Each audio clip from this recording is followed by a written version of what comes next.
Hello everyone, and a warm welcome back to Boring History for Sleep, your quiet haven, where we gently journey through the forgotten corners of the past, inviting you to softly drift into narratives that illuminate history's quieter, often overlooked truths. Tonight we embark on a rather poignant exploration, stepping back into the rigid and often unforgiving landscape of the Victorian era. It was a time when the very fabric of society seemed woven with an unwavering obsession for order, where rigid moral codes and a meticulous adherence to decorum created an almost palpable pressure for conformity, silently shaping the destinies of countless individuals.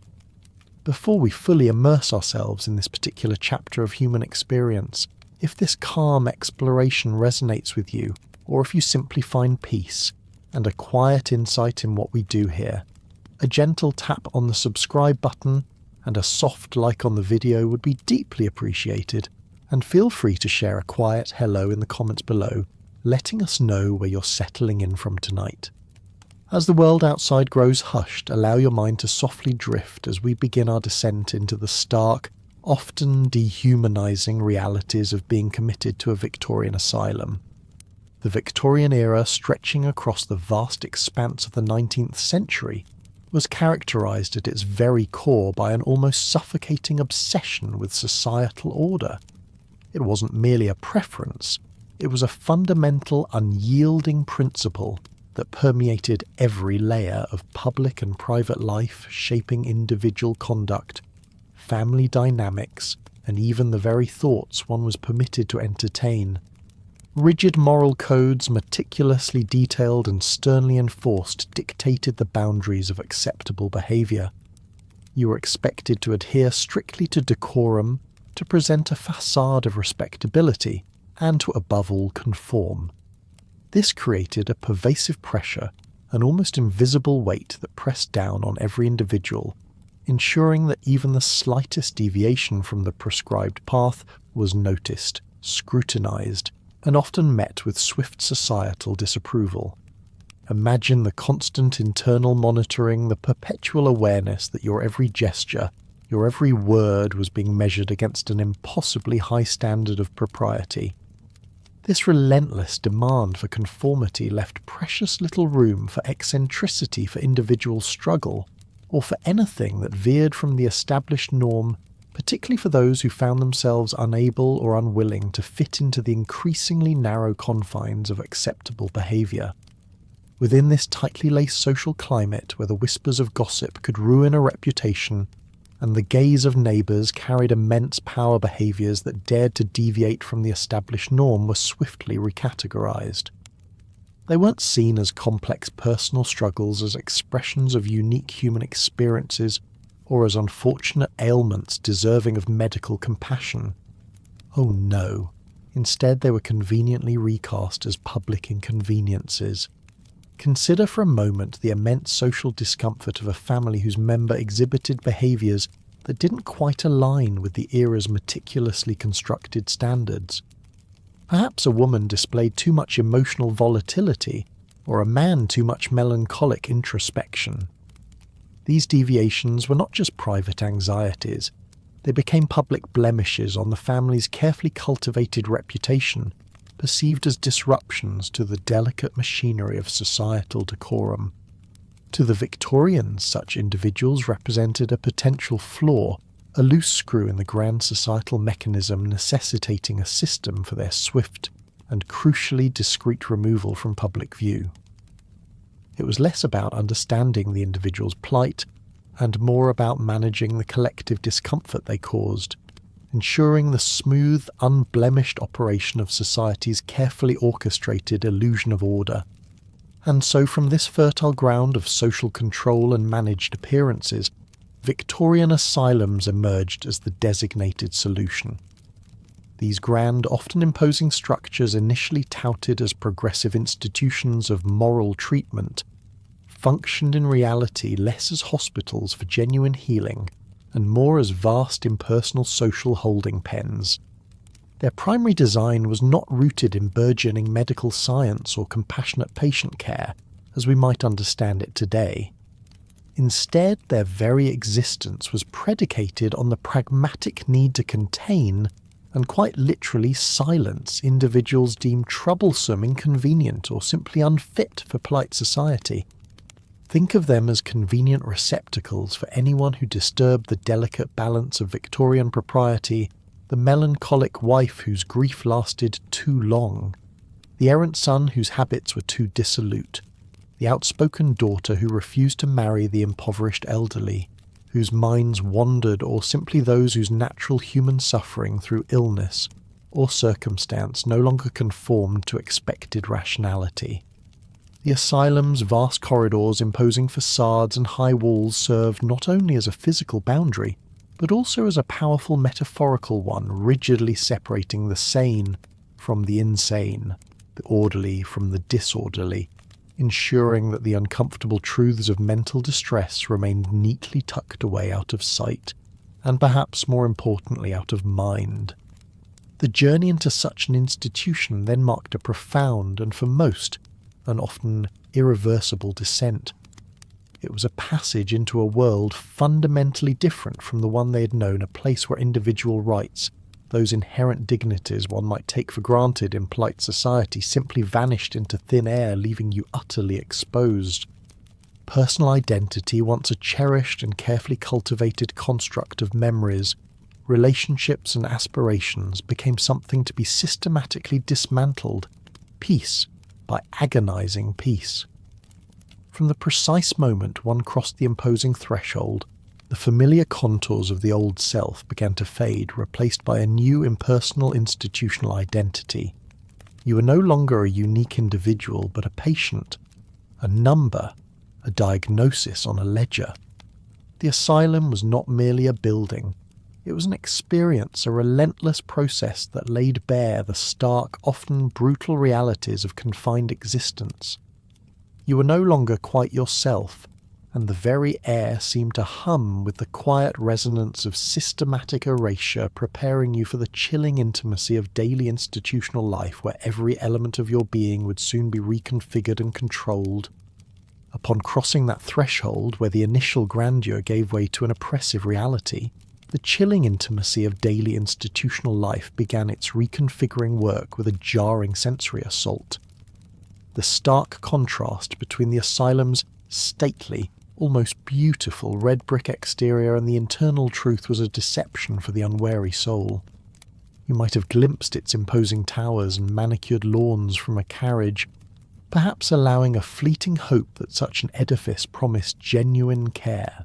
Spoiler: the architecture was doing a much better job of lying than any politician could meticulously craft it to project an image of scientific progress to the outside world.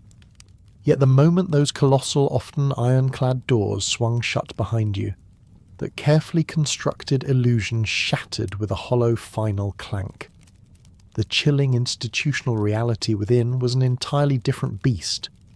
Your footsteps, once perhaps light with transient hope, now echoed with a profound emptiness reverberating off the unforgiving stone floors.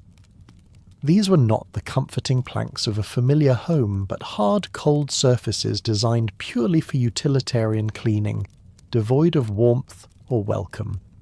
Above iron bars stretched across high windows or formed part of formidable doors, serving as constant, stark visual reminders of your new reality, a wordless shorthand for containment.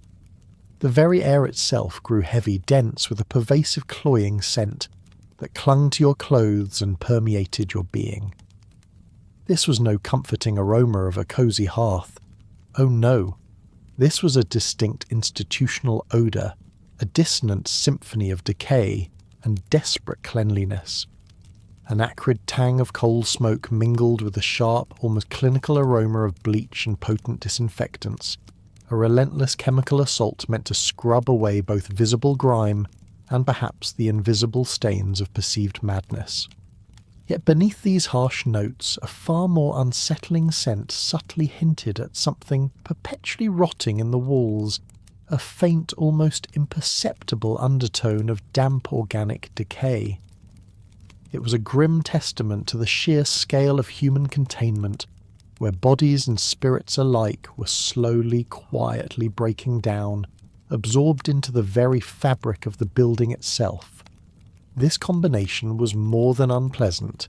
It was an atmospheric assault, an immediate sensory signature of profound hopelessness. Within this unsettling void marked by such an overwhelming sensory signature of despair, the first most brutal step of your transformation occurred, the systematic stripping away of your very identity piece by agonizing piece.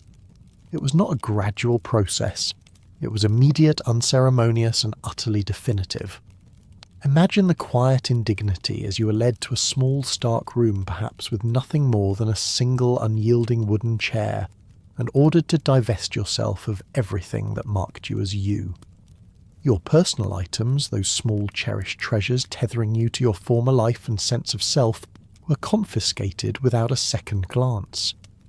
The delicate locket, the worn pocket watch letters tucked deep in a coat pocket, all were removed, catalogued with detached efficiency, perhaps cast into a bin of forgotten things. You might watch them go a silent plea in your eyes, but there was no appeal, no gentle hand, just the quiet, firm removal of every object that spoke of your individual story. Then came the matter of your name. It's a curious thing, a name how deeply woven into who you are, echoing your history family aspirations. But within these stark walls, your given name, the one you'd answered to your entire life, became an inconvenient luxury.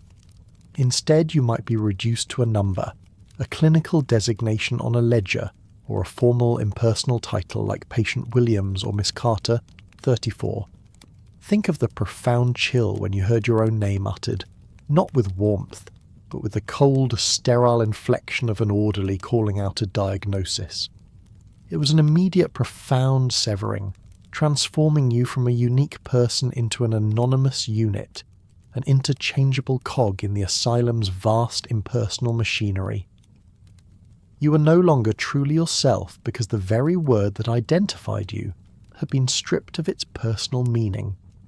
This initial dehumanizing ritual, a harsh prelude to the long days ahead, would be followed by further erosions, beginning with the removal of your most familiar outward layers. Having surrendered the intimate markers of your personal identity, including the very name you answered to the next layer of stripping, began the unceremonious removal of your private clothes. These were not just garments. They were a visible and tangible representation of your individuality, reflecting your taste, your status, your comfort. The fabric you chose, the style that expressed your personality, the familiar comfort of worn seams, all were taken. They were replaced by coarse, scratchy, institutional garments, usually made of rough wool or harsh cotton, in bland uniform colours, greys, dull browns, perhaps a muted blue.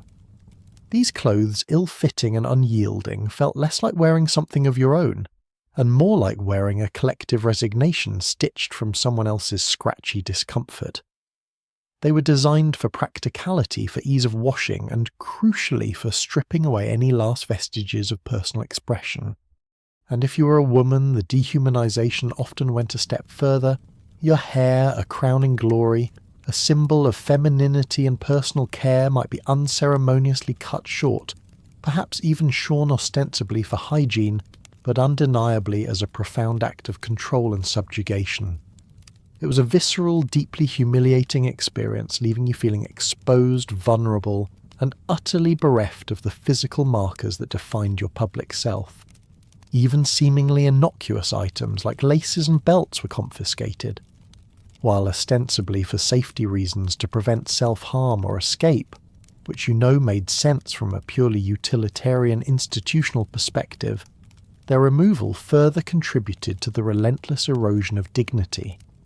The laces gone from your boots, the belt from your waist, these small omissions served as constant nagging reminders of your complete lack of autonomy, your utter dependence.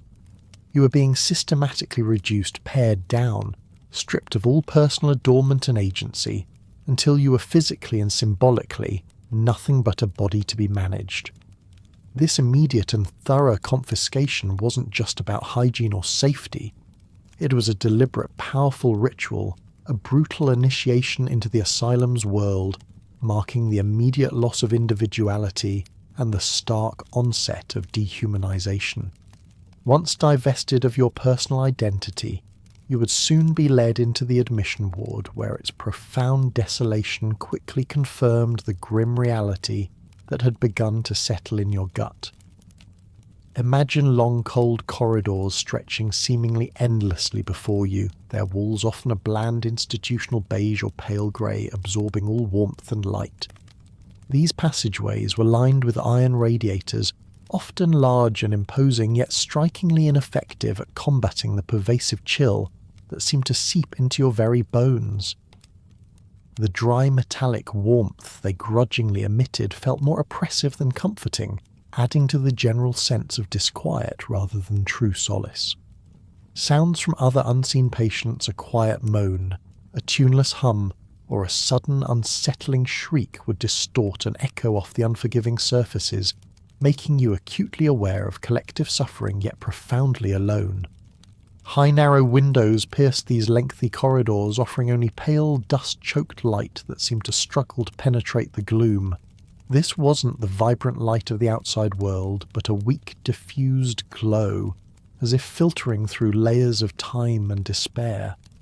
This sparse light created an oppressive atmosphere, making everything appear perpetually as if submerged underwater, for an eternity, a strange visual metaphor for the suspended animation defining asylum life. Details blurred, colours muted, and the passage of time felt warped, stretching into an endless, monotonous present. The high placement of these windows, deliberately designed to offer no view of the outside, further reinforced this sense of being submerged, cut off, and utterly removed from life beyond the institution, inducing a profound sense of resignation. Your own room, when you finally reached it, offered no respite. It was a meagre cell, a stark testament to the asylum's disregard for individual comfort or humanity.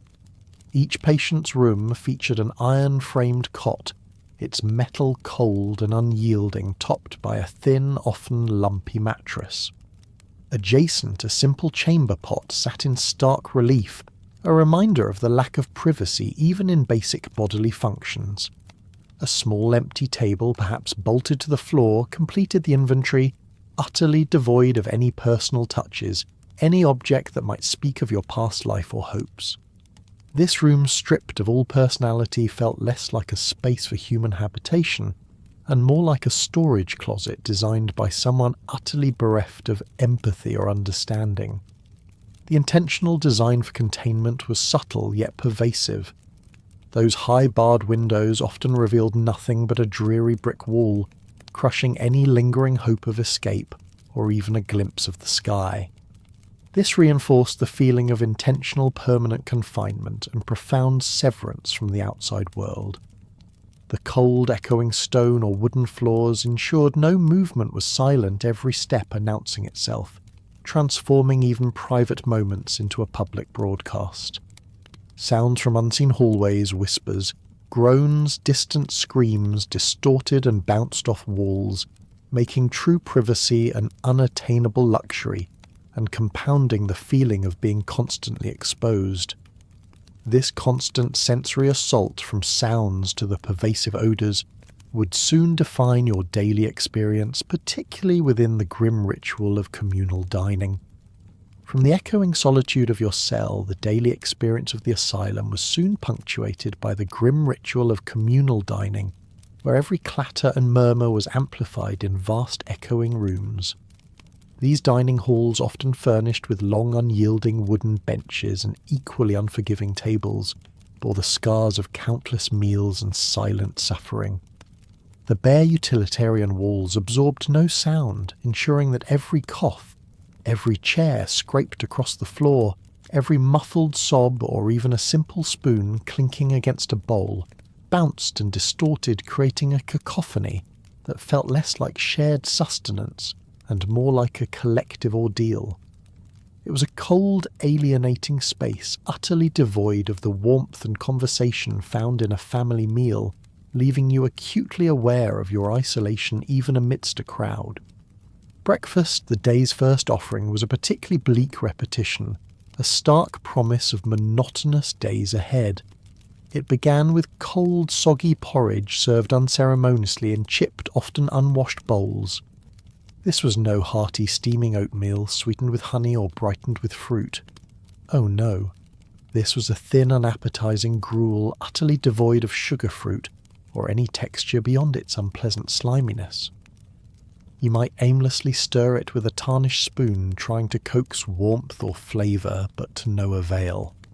Each morning brought the same insipid fare, a daily relentless reminder of pervasive scarcity and profound lack of consideration for patient well-being, transforming consumption into a grim necessity. The flavour, or rather the lack thereof, lingered, a dull metallic taste mirroring the hopelessness of the routine. Often this unappetizing porridge would be supplemented by bread so hard it felt quite literally like stone. Stale and crumbly, it required significant effort to chew, threatening to chip a tooth, and offered little in the way of succour or nourishment. And to wash it down, you wouldn't find fresh milk or comforting coffee. Instead, you'd be offered either weak, insipid tea, a watery brew with barely a hint of tea leaves, or more commonly just lukewarm, uninspiring water. This minimal hydration provided no pleasure, no sense of refreshment, merely serving to prolong the bare act of survival. It was sustenance stripped bare of joy, reducing eating to a purely mechanical function, designed solely to keep a body manageable for the institution, ensuring you remained a compliant unit.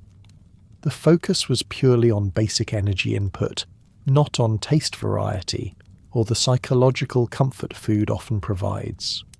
Lunch, the midday meal, brought only marginally better fare, a slight, almost imperceptible reprieve from the morning's starkness, but still largely repugnant.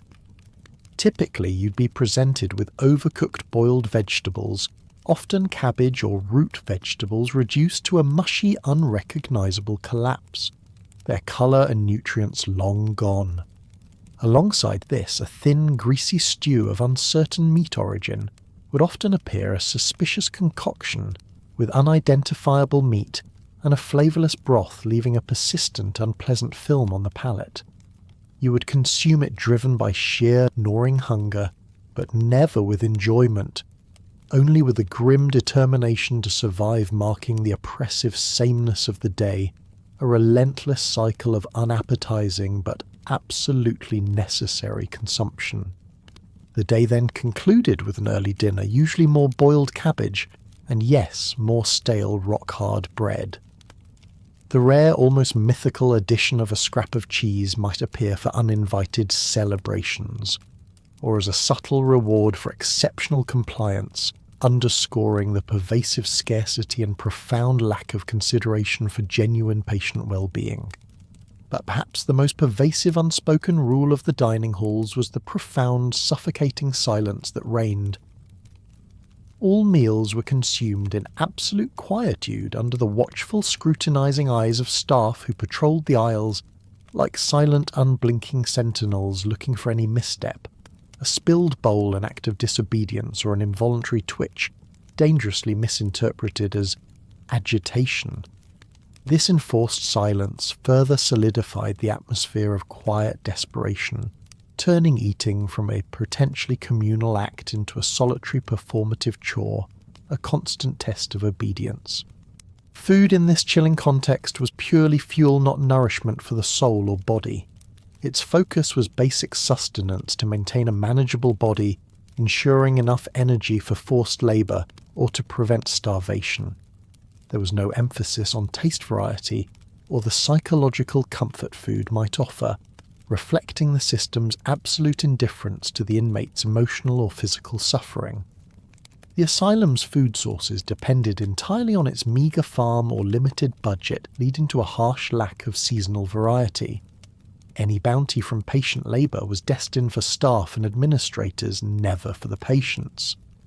Beyond the immediate smell of meals, the dining halls contributed significantly to the generalised institutional stench, where unwashed bodies mixed with old food and disinfectant creating an atmospheric assault that made one forget the very memory of fresh air. This ceaseless assault on the senses, combined with the profound lack of privacy, meant that the very act of personal hygiene became another arena for the erasure of the private self. From the ubiquitous institutional stench to the profound absence of genuine privacy, the very act of personal hygiene became another arena for the systematic erasure of the private self. Imagine stepping into the asylum's bathrooms. These were not quiet, private spaces for personal rejuvenation, but stark utilitarian communal areas where the very concept of dignity was utterly abandoned, stripped away with each shared basin and every public bath. You would find rows of cold wash basins, often chipped, stained, and devoid of individual faucets, lining the walls. Privacy was not merely limited, it was entirely non-existent. Personal cleanliness became a public, humiliating ordeal, performed under the watchful, unblinking eyes of attendants and often other patients who were all equally exposed. This constant scrutiny stripped away any last vestiges of self-respect, reducing the act of washing to a bare functional necessity. The routine itself was rudimentary, to say the least, and consistently uncomfortable. Water for washing was almost without exception too cold. A shocking icy jolt that offered no comfort, only further discomfort, and a visceral reminder of your diminished status. Soap, that most basic amenity we now take for granted, was often a luxury available only sporadically, or in a rudimentary harsh form, a single rough bar perhaps shared amongst many, or a thin insipid liquid that did little more than vaguely lather. Any attempt at true cleanliness, a thorough scrubbing to reclaim a sense of personal freshness, or to truly feel clean, became a profound struggle against discomfort and inadequacy. This daily ritual, far from being a moment of quiet self-care, served as yet another constant reminder of one's diminished status, of the fact that you were no longer treated as an individual worthy of gentle attention, but merely as a body to be managed, and ideally kept minimally presentable for institutional purposes. And when it came to bathing days, the experience intensified the humiliation, turning personal hygiene into a public spectacle. These were sporadic events, not daily luxuries performed in tin tubs that offered no real warmth or privacy.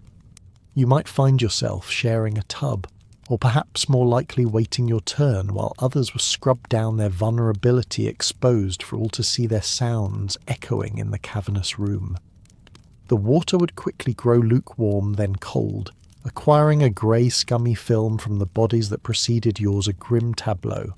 The attendants, often overworked, underpaid and desensitized by the constant exposure to suffering, approached the task with a brisk, impersonal efficiency, viewing it solely as a chore to be completed rather than an act of care. There was no gentle touch, no soft towel, just the rough handling of a body, reinforcing the relentless erosion of any remaining sense of personal dignity. Beyond the specific indignities of bathing, the systematic delousing and stripping upon admission marked a profound symbolic act of dehumanization, a harsh introduction to your new life. For patients, particularly paupers, who often entered through the less formal back entrances, this was not just a perfunctory hygiene measure, but a brutal initiation into a world without personal boundaries. Your clothing, your hair, even the hidden folds of your body were subjected to scrutiny and harsh chemical application, ostensibly to remove lice or dirt. But equally, and perhaps more significantly, it served to erase any last marks of your prior existence. It was a cleansing ritual, but one that scrubbed away individuality, preparing you to become a blank slate upon which the asylum could impose its own uniform institutional identity. Control over appearance was meticulously enforced, further reducing individuals to mere bodies to be managed. Your hair might be cut short, especially for women, ostensibly for hygiene, but also as a powerful symbol of control, stripping away a significant aspect of personal expression and femininity. Patients were explicitly not permitted laces or belts, ostensibly for safety reasons, to prevent self-harm or escape, but in practice their removal added to the relentless erosion of dignity. These small omissions served as constant nagging reminders of your complete lack of autonomy, your utter dependence on the institution. You were being systematically reduced, pared down, stripped of all personal adornment and agency, until you were physically and symbolically nothing but a body, to be managed a vessel for the institution's control. While staff often maintained a superficial level of institutional cleanliness, you'd see mopping, scrubbing of floors, and the pervasive smell of disinfectant in the air. The practices themselves were utterly devoid of comfort or respect for the individual. They were performed for the sake of order, for the appearance of propriety for external visitors and oversight boards, and for maintaining a manageable environment for the staff, rather than for genuine patient dignity or well-being. This impersonal nature of care became a chilling norm. Nurses and orderlies, often with minimal medical training, operated with a profound detachment, rather than empathy, viewing patients as charts, or bodies to be managed rather than as complex individuals requiring sensitive, empathetic attention. This blurring of lines between practical necessity and psychological assault meant that even acts ostensibly for your benefit often felt like further violations, further assaults on your rapidly diminishing self. This relentless assault on personal dignity, woven through every aspect of physical care, seamlessly transitions to the soul-crushing demands of daily labour framed by the institution as therapy. Following the assault on personal dignity, the asylum imposed another fundamental pillar of its operation, the soul-crushing demands of daily labour meticulously framed as therapy. You see, the very existence of these vast Victorian establishments hinged on the principle of unpaid patient labour, a system both economically shrewd and profoundly dehumanising.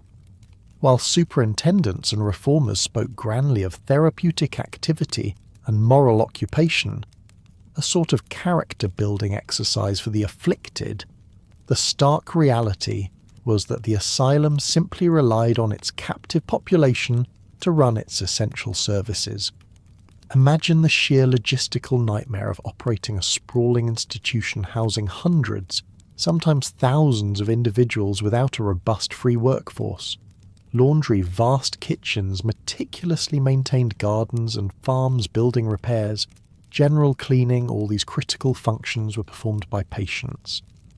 This ingenious albeit brutal mechanism created a self-perpetuating system of confinement where your very existence, your very toil, directly subsidized your own imprisonment, making you an unwitting participant in the machinery of your own oppression. Consider for a moment the physical demands endured by those assigned to the laundry.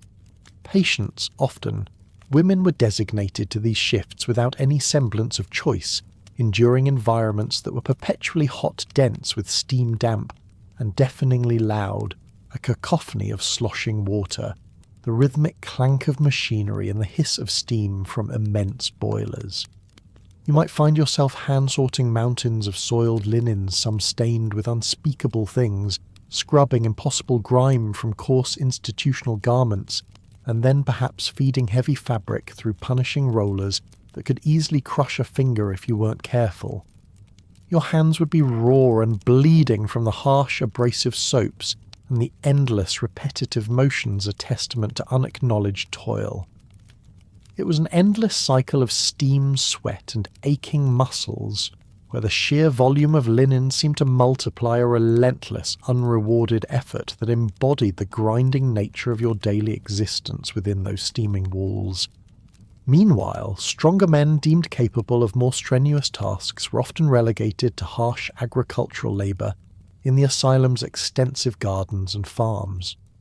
Picture endless hours under a relentless sun, or in driving rain, weeding row after row of vegetables, digging heavy, unyielding, soil-planting seeds that would yield bountiful harvests you would never taste. You might be gathering potatoes, pulling up turnips, or tending to livestock, knowing full well that the fruits of your back-breaking labour were destined for the staff's tables, for the superintendent's private residence, never for your own meagre plate. This wasn't farming for sustenance or personal gain. It was effectively subsidizing their own imprisonment, a stark visual of their profound lack of autonomy and freedom, tying them even more deeply to the very institution that held them captive. Tasks were predictably rigidly gendered and universally demanding. Women who weren't subjected to the relentless steam of the laundry might find themselves confined to vast, often dimly lit sewing rooms. Here they would mend uniforms and gowns, performing endless monotonous stitching, until their fingers bled from repeated pricks, and their eyes blurred from strain under the dim gaslight. If a woman was found wanting in the sewing room, perhaps too slow, too prone to distraction, or simply deemed uncooperative, she might be reassigned to the grueling, humbling task of floor scrubbing her knees, aching on cold, damp stone for hours, her back protesting with every sweep of the brush. Men, conversely, built and repaired fences, mended sheds, and with a chilling, almost absurd irony, often participated in the actual construction of new asylum wings, laying brick by brick, thereby physically expanding the very walls of their confinement. You were quite literally building your own prison, and perhaps the prisons for future generations of inmates a testament to the system's perverse efficiency. Even clerical labour, a duty that seemed almost privileged in comparison to the manual toil, was still unpaid, and reserved for those patients who could still read, write, and maintain a steady hand. They might copy endless notes from patient files, sort through stacks of dusty documents, or meticulously manage inventory ledgers. For these patients, there might have been a flicker of futile hope that such diligence, such intellectual contribution, might somehow earn their release, a whisper of a promise that was rarely, if ever, genuinely fulfilled. It was a cruel mirage offering the illusion of purpose without the reality of freedom. Regardless of the specific task assigned, the underlying unshakable purpose of all patient labour was absolute control. Sore muscles and bodies drained of all energy were less likely to resist, less likely to think independently, and less prone to defiance. Exhaustion served as a powerful sedative, making patients more manageable and pliable, transforming their effort into a remarkably effective means of suppression. Staff propagated the pervasive belief that productive hands lead to quiet minds, and that idle hands are the devil's workshop, a convenient moralistic justification for relentless physical exertion over quiet contemplation or any form of intellectual activity, thus effectively suppressing any nascent spark of independent thought or self-reflection. Crucially, patients had absolutely no choice in their assignments. Refusal to work, even a quiet, passive protest, was immediately interpreted as non-compliance, or malingering signs of willful resistance to the therapeutic regimen. Such acts invariably led to harsher punishments, increased physical restraints, additional sedation that would render you a zombie-like shell, or the dreaded catatonia diagnosis, a label that cemented your powerlessness and offered little hope of recovery or release. This removed any last vestige of agency, ensuring that even in your efforts, you reinforced the asylum's unyielding power hierarchy, a structure built to crush individual will and enforce total submission, which profoundly impacted even the very concept of education within its confines. Within the asylum's unyielding power hierarchy, where individual will was systematically crushed and total submission enforced, the very concept of education was profoundly warped, revealing the chilling realities of a childhood unlived within its walls. While our narrative primarily focuses on adults, the insidious nature of asylum life subtly, yet powerfully implied a regression to a childlike state for its inhabitants. You were systematically stripped of autonomy, subjected to constant surveillance, and your every need and action dictated by external authority, much like a child utterly dependent on its caretakers. Patients, regardless of their chronological age or prior intellectual standing, were often treated as wards rather than as capable adults deserving of self-governance or decision-making. Their voices were ignored, their opinions dismissed, and their lives managed as if they were incapable of rational thought, forcing them into a passive, obedient existence that mirrored the complete dependency of infancy. Within the asylum walls, any form of formal academic or vocational studies for patients was utterly non-existent. There were no classrooms, no textbooks, no structured lessons designed to foster intellectual growth, cultivate skills, or encourage personal development. Any learning that occurred was strictly practical and punitive, focused solely on instilling obedience, compliance, and the efficient performance of assigned chores. You learned precisely how to scrub a floor until it gleamed, how to sort laundry with mechanical precision, or how to remain silent for hours under watchful eyes, but never how to read a new book, how to learn a trade, or how to engage in meaningful discourse. This deliberate eradication of any intellectual stimulation, of any opportunity for mental engagement beyond the mundane and repetitive, contributed significantly to the erosion of cognitive abilities, creating an environment designed to dull the mind rather than sharpen it, to suppress rather than to nurture. Indeed, patients were educated within the asylum not through a curriculum of knowledge, but through relentless routine and harsh immediate discipline. They learned through constant repetition and direct consequence what behaviours to adopt and what to meticulously avoid in order to minimise punishment and secure a fleeting moment of peace.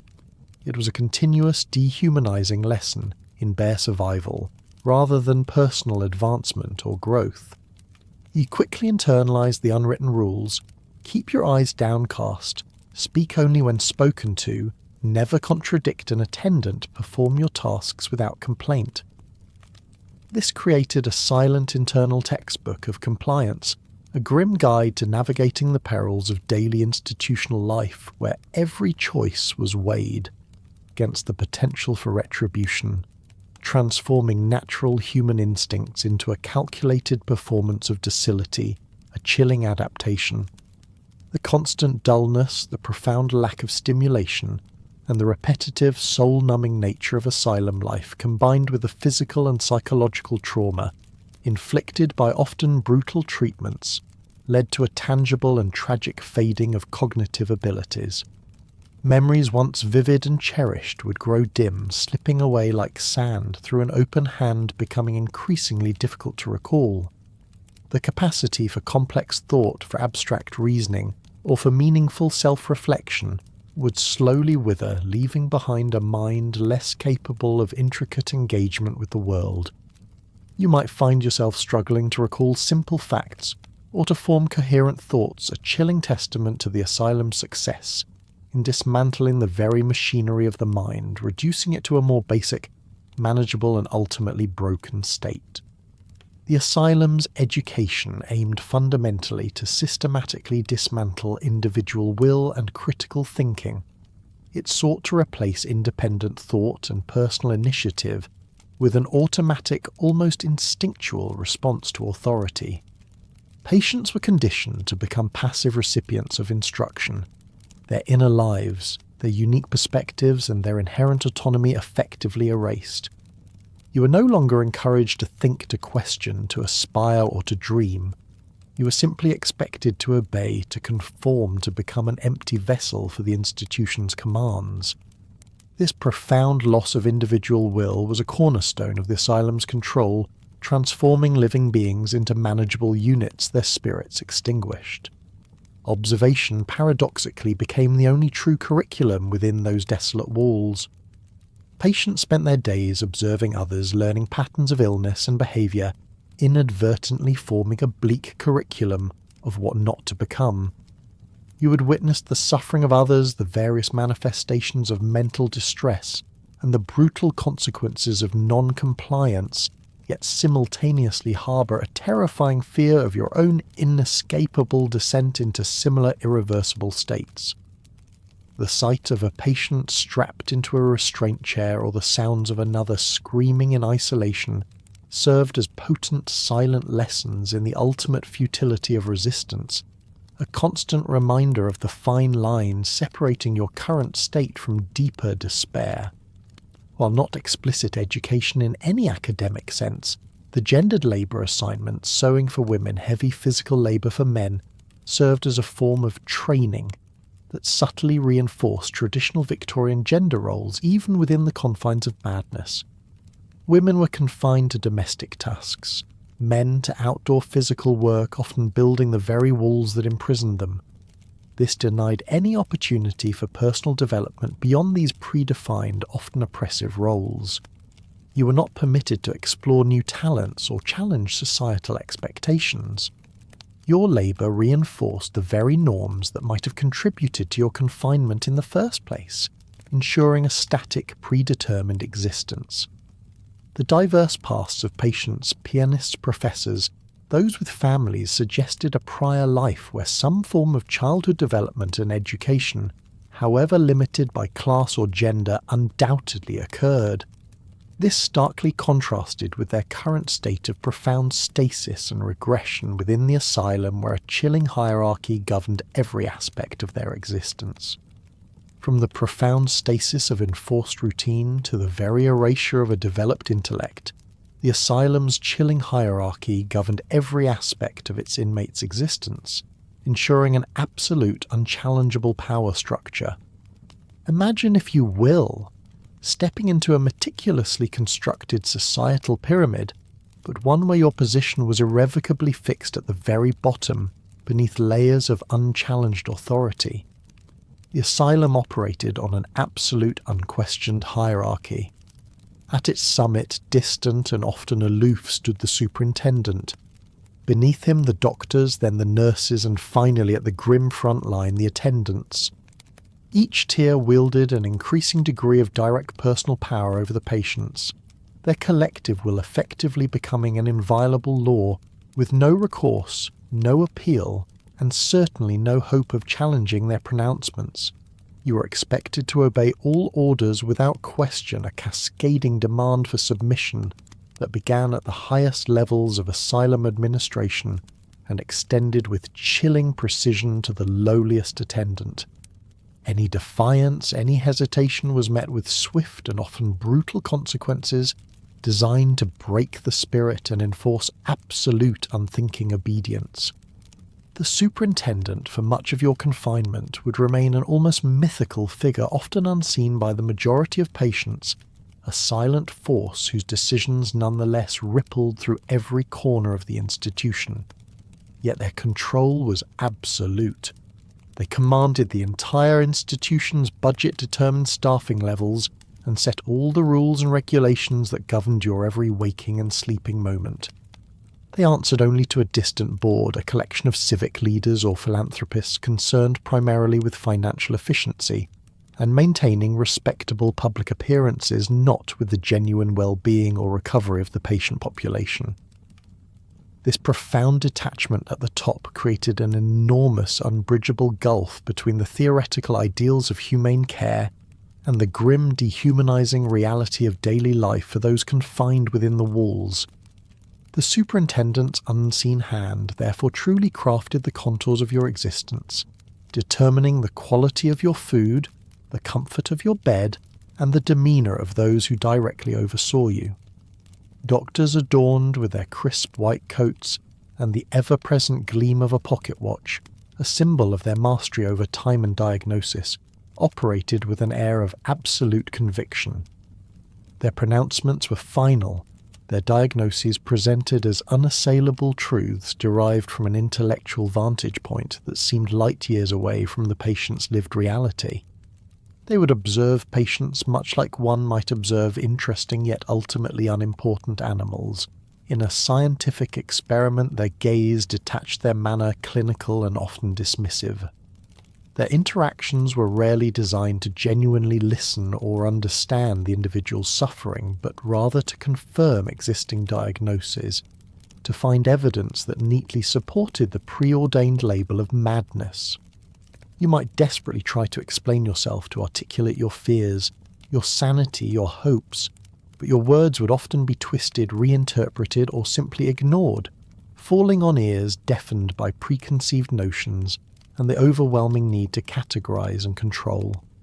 Nurses, often with alarmingly minimal medical training beyond what they learned through harsh experience on the job, became the mechanical administrators of treatments. Their initial empathy, if they possessed any upon entering the profession, was likely eroded piece by agonizing piece, by the ceaseless noise, the constant demands, and the overwhelming, unrelenting waves of suffering that surrounded them day in and day out. They moved through the wards with a chilling, almost robotic detachment, reducing patients to mere data points, a chart, a dosage, a number. Medications, often crude and powerful sedatives, were administered with an almost impersonal precision, without explanation, comfort, or any real engagement. Their primary role was to enforce the doctor's orders and maintain the strict regimen. Their faces often impassive, their voices monotone, reflecting the toll the environment took on them as well, turning them into mere conduits of the system's unyielding will. And then at the very front line of this sprawling oppressive hierarchy were the attendants. These were the lowest tier staff, often tragically overworked, pitifully underpaid, and as a direct result frequently bitter, exhausted, and deeply resentful. Their training was rudimentary at best, focused almost solely on practical tasks, the incessant jangling of keys as they locked and unlocked doors, the meticulous writing of reports documenting every perceived transgression, and crucially the physical management of patients. They were the primary enforcers of the daily routine, the ones who delivered the direct commands, oversaw the forced labour, and implemented the punishments. Their interactions with those in their charge were often impatient, lacking compassion, and tragically frequently brutal. You might experience their simmering frustration firsthand. A rough shove, a sharp, dismissive word, a restraint tightened an extra notch than necessary. Simply because they too were trapped in a dehumanizing system, and you, the patient, were the most convenient and available outlet for their simmering discontent. A particularly chilling aspect of this power dynamic was the undeniable presence of certain staff members who overtly enjoyed their power. You might observe them perhaps with a quiet shiver, making rules purely to observe patient struggles, deriving a perverse satisfaction from the distress they caused. They might tighten restraints an extra notch not for safety, but simply to gauge a reaction, or use their voice to elicit fear and subservience, finding a twisted enjoyment in the control they wielded over broken lives.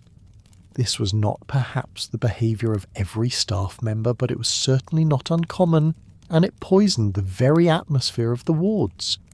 And perhaps most devastatingly, any attempt by a patient to report staff misconduct, to voice a complaint about abuse or neglect, was met with automatic, absolute disbelief. The system invariably protected its own, instantly dismissing patient accounts as nothing more than symptoms of their madness, further reinforcing the total power imbalance and fostering an utter soul-crushing despair that left you with no recourse, no advocate, and no genuine hope of justice, paving the way for the absolute terrifying loss of your fundamental human rights. The overwhelming despair that accompanied the dawning realization of your utter powerlessness and the total loss of your fundamental human rights found its most chilling and enduring expression in the legal and enforcement mechanisms that governed every breath you took within the asylum. For a Victorian individual, the process of commitment to an asylum was quite simply chillingly effortless, a mechanism designed for swift efficiency rather than due process or justice. It often began with a petition, a mere piece of paper submitted by a concerned relative or perhaps, and this is where the insidious nature truly lies, by a merely inconvenienced neighbour, a busy parish official seeking to offload a burden, or even a resentful acquaintance. This initial petition, often based on little more than hearsay subjective grievance, or a fleeting observation, set in motion an irreversible chain of events. It was then swiftly followed by a doctor's certificate, often provided by a physician who had never met the patient before, merely signing off on a diagnosis based on anecdotal evidence, family testimony, or a brief superficial examination that lasted mere minutes. There was no requirement for a second opinion, no opportunity for the accused to mount a defence, no fair hearing, no advocate to speak on your behalf. Your fate could be sealed in a matter of hours often, without you even fully comprehending the grave consequences, leaving you utterly helpless, as you were irrevocably consigned to the asylum's unyielding embrace, your liberty extinguished with the stroke of a pen. Once committed, there was with a crushing finality no legal appeal process whatsoever. The concept of habeas corpus, that fundamental right to challenge unlawful detention, simply did not apply to the insane in the eyes of the law. Any desperate attempt to explain yourself, to protest your confinement, or to seek clarification on the vague charges against you was immediately and rather chillingly reinterpreted as further undeniable symptoms of your madness. Your reasoned arguments became delusions, your desperate pleas for freedom, mania, your quiet despair, melancholia. You were caught in a cruel, inescapable paradox. The very act of asserting your sanity was in this twisted logic proof of your mental instability. This suffocating circular reasoning ensured permanent containment, effectively extinguishing all hope of release, trapping you in a logical fallacy where your genuine desire for liberty was used as ammunition against you. Every action you took, every subtle movement, every whispered word was meticulously scrutinized and recorded as evidence of your presumed mental state, creating an impossible no-win scenario. If you cried, you were unstable, prone to emotional outbursts. If you protested, you were violent, unmanageable, a danger. If you were quiet, withdrawn into yourself, that signified depression, perhaps catatonia, a worrying lack of engagement. Even a simple involuntary smile could be pathologized as a sign of delusion, of being out of touch with reality, a bizarrely inappropriate reaction. You were caught in a perpetual silent performance review, where any natural human reaction, any flicker of authentic emotion was immediately twisted and pathologized. A damning notation added to your file, further cementing your confinement. This pervasive surveillance meant you could never truly relax, never be entirely yourself, always performing a desperate charade of sanity that was never quite sane enough to earn your freedom. As a standard, almost default response to any perceived non-compliance, combativeness, or even gentle questioning or an unapproved display of emotion, physical restraints, isolation, and heavy sedation became utterly standard practice. Imagine being strapped into a restraint chair, your limbs bound tightly or enveloped in a straitjacket, your arms pinned uselessly to your sides, rendering you utterly helpless.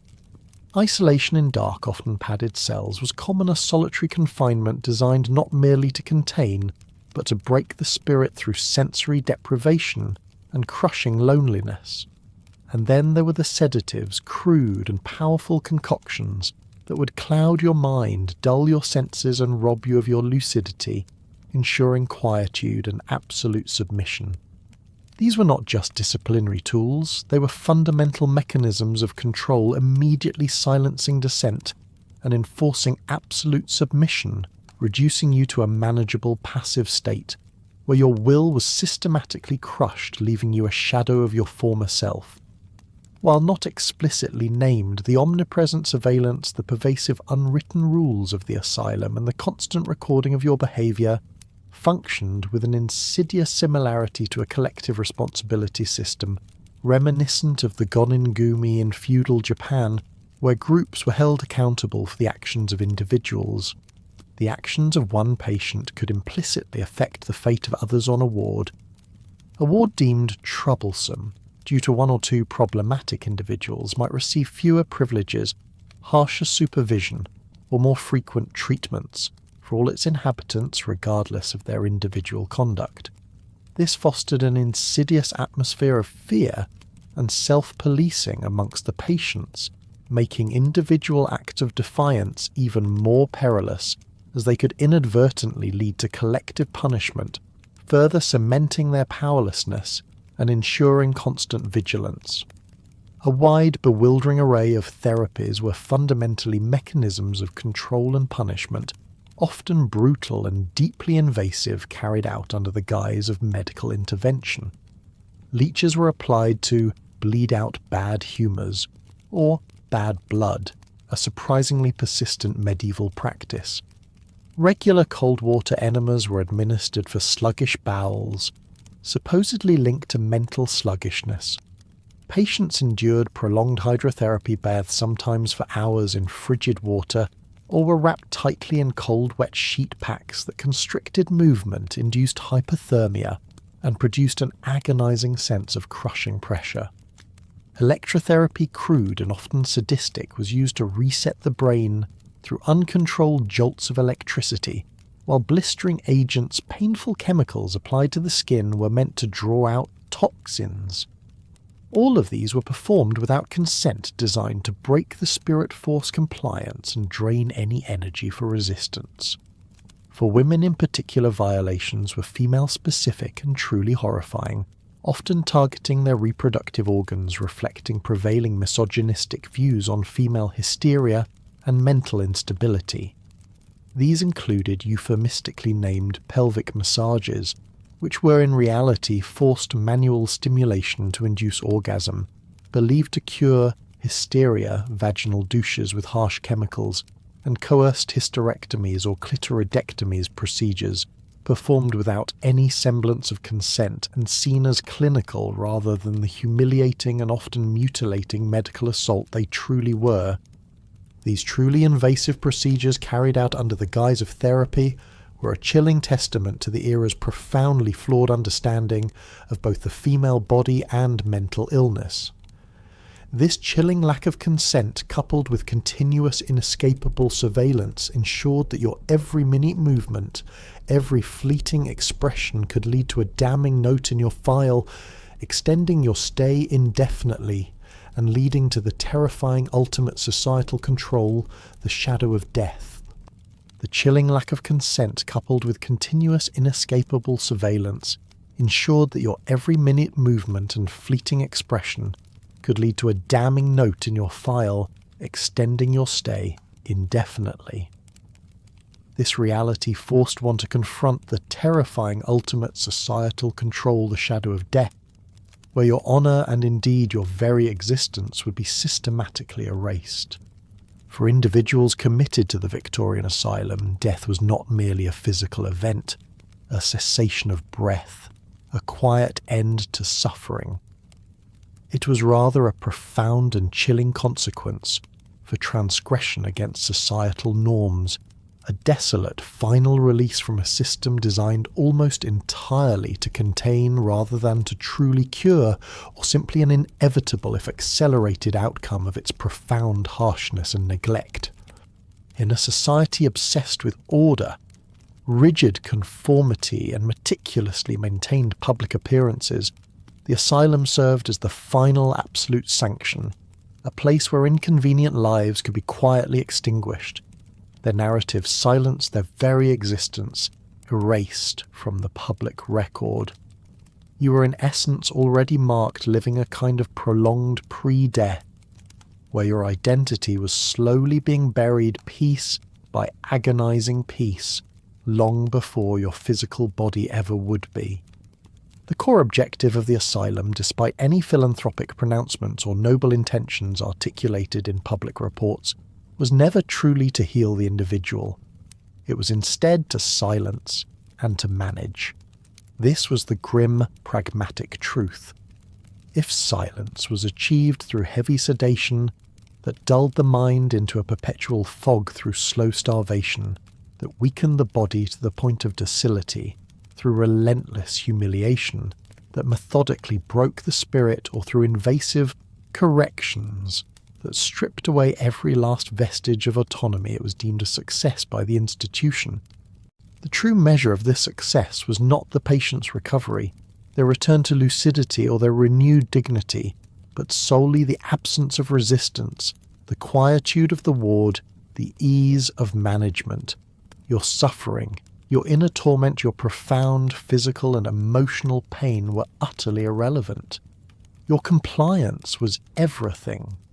If you were quiet, docile, and no longer caused any trouble, the asylum considered its mission accomplished regardless of your ongoing internal torment or your ultimate, often hastened demise. It was a macabre form of efficiency, where human lives were merely inputs to a system designed to produce quietude, even if that quietude was the stillness of death. Failed escape attempts, those desperate fleeting sparks of rebellion, were met with swift, brutal, and largely unrecorded punishments. Imagine the sheer, raw desperation, the profound yearning for liberty that would drive a person utterly devoid of rights and agency to attempt to scale a high wall, to slip through a locked gate, or to pick a lock with a pilfered makeshift tool. These acts of defiance, whether they lasted mere minutes before discovery, or resulted in a few brief hours of illusory freedom before recapture, were invariably met with prolonged isolation in dark, solitary cells, often for days or weeks. They also brought increased physical restraints, perhaps a tighter straitjacket that restricted every breath or leather cuffs, that dug into the skin, ensuring not just immobility, but a profound sense of claustrophobic despair. More chillingly, these attempts often led to harsh medical adjustments, extended ice baths designed to induce hypothermia, and shock-increased doses of powerful mind-numbing drugs that turned you into a zombie-like shell, or even crude electrotherapy, all administered without anaesthetic or consent, ostensibly as treatment, but undeniably as severe punishment. And crucially, a permanent damning note would be added to your file: danger to self and others, a label that instantly erased any chance of future freedom, effectively sealing your fate within those walls forever. Perhaps the most insidious cruelty of the asylum system was its ability to twist a natural, inherent human impulse, the very longing for freedom. This innate desire, shared by all living creatures, was pathologized, reinterpreted as undeniable proof of one's madness and instability. If you expressed a wish to leave to return to your family, to simply walk freely under the open sky, it was not seen as a rational, understandable desire stemming from a sane mind. Instead, it was meticulously recorded as delusional thinking, agitation, unmanageable mania, or a clear sign that you were not yet fit for society. This ensured that no patient could ever logically argue for their release by wanting it. The very act of wanting freedom proved you were too insane to have it. You were trapped in a cruel, inescapable paradox. To desire freedom was to prove you deserved confinement. To be content with confinement was ironically the only path to potential release, a path few could ever truly walk without their spirit being utterly irrevocably broken. The ultimate treatment within the asylum was not genuine cure or rehabilitation, but the systematic erasure of the patient's original self, a profound dismantling that was, with chilling irony, referred to by the staff as progress. This was a methodical process where individuality, vibrant emotion, and independent intellect were slowly, deliberately replaced by compliant, empty, and manageable behaviour. You were taught through relentless routine and harsh discipline to become a shadow of your former self-achieving quietness, not through healing, but through the profound suppression of your spirit. Your unique quirks, your passions, your very memories began to fade, slipping away like mist, replaced by a hollow automatic obedience. The system deliberately flattened patient stories into cold, objective medical jargon and clinical notes, erasing personal histories and traumas, leaving no space for individual narratives, only for conditions on legs to be managed and forgotten. Your past ceased to matter. Only your present manageable state was relevant to your captors.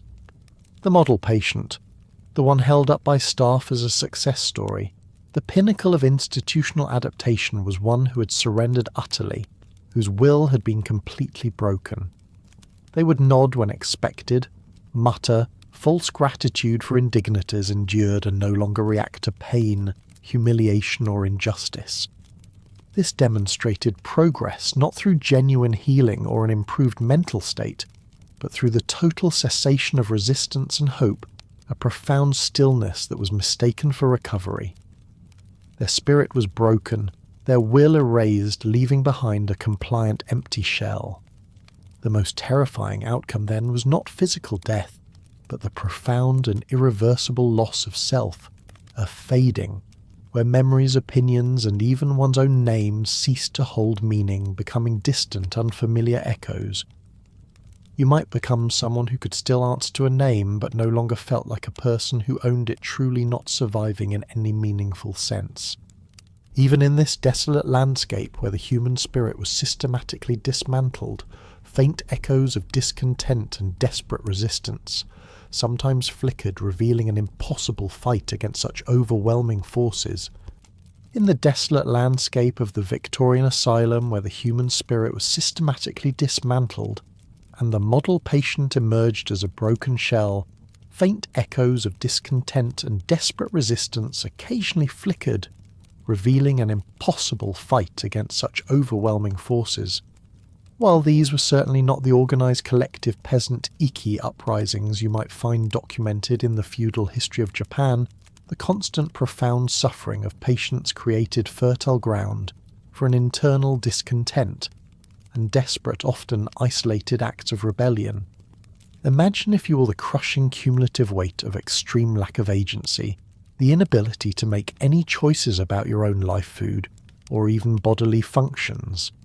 Add to that the incessant abuses of invasive painful treatments, the soul-draining demands of forced labour, the gnawing hunger from inadequate and unappetizing care, and the pervasive chilling isolation that permeated every waking moment. All these elements coalesced into a suffocating environment that for some fragile human spirits became utterly unbearable, prompting an almost instinctive, desperate pushback against the tide of their oppression. Patient uprisings. In this grim context, rarely manifested as coordinated large-scale revolts for the system, was simply too efficient, too watchful for such organised efforts. Instead, they typically presented as desperate, often impulsive escape attempts. These were not meticulously planned strategic manoeuvres carefully thought out over weeks. Rather, they were surges of sheer, raw desperation, born from a flickering, fragile, and often quickly extinguished hope for freedom from the suffocating confinement. You might imagine a patient seizing a momentary lapse in surveillance, an attendant briefly looking away, a gate accidentally left unlatched, a misplaced key, and attempting to scale a high wall to slip through a small unsupervised opening or to pick a rudimentary lock with a pilfered piece of wire. Each attempt, whether it lasted mere minutes before discovery or resulted in a few brief hours of illusory freedom before recapture, was a profound act of individual will against an overwhelming, unyielding system, a testament to the innate human desire for liberty, no matter how remote the possibility of success. Such attempts, however, were invariably suppressed with swift and brutal efficiency by the staff. The asylum was by design a fortress, its routines meticulously crafted to prevent such deviations, and its personnel trained to react with overwhelming dispassionate force. Restraints were immediately deployed, straitjackets that pinned the arms tightly to the body leather cuffs, that dug into wrists and ankles, restraint chairs that immobilized the entire frame, rendering the defiant patient utterly helpless and immobile.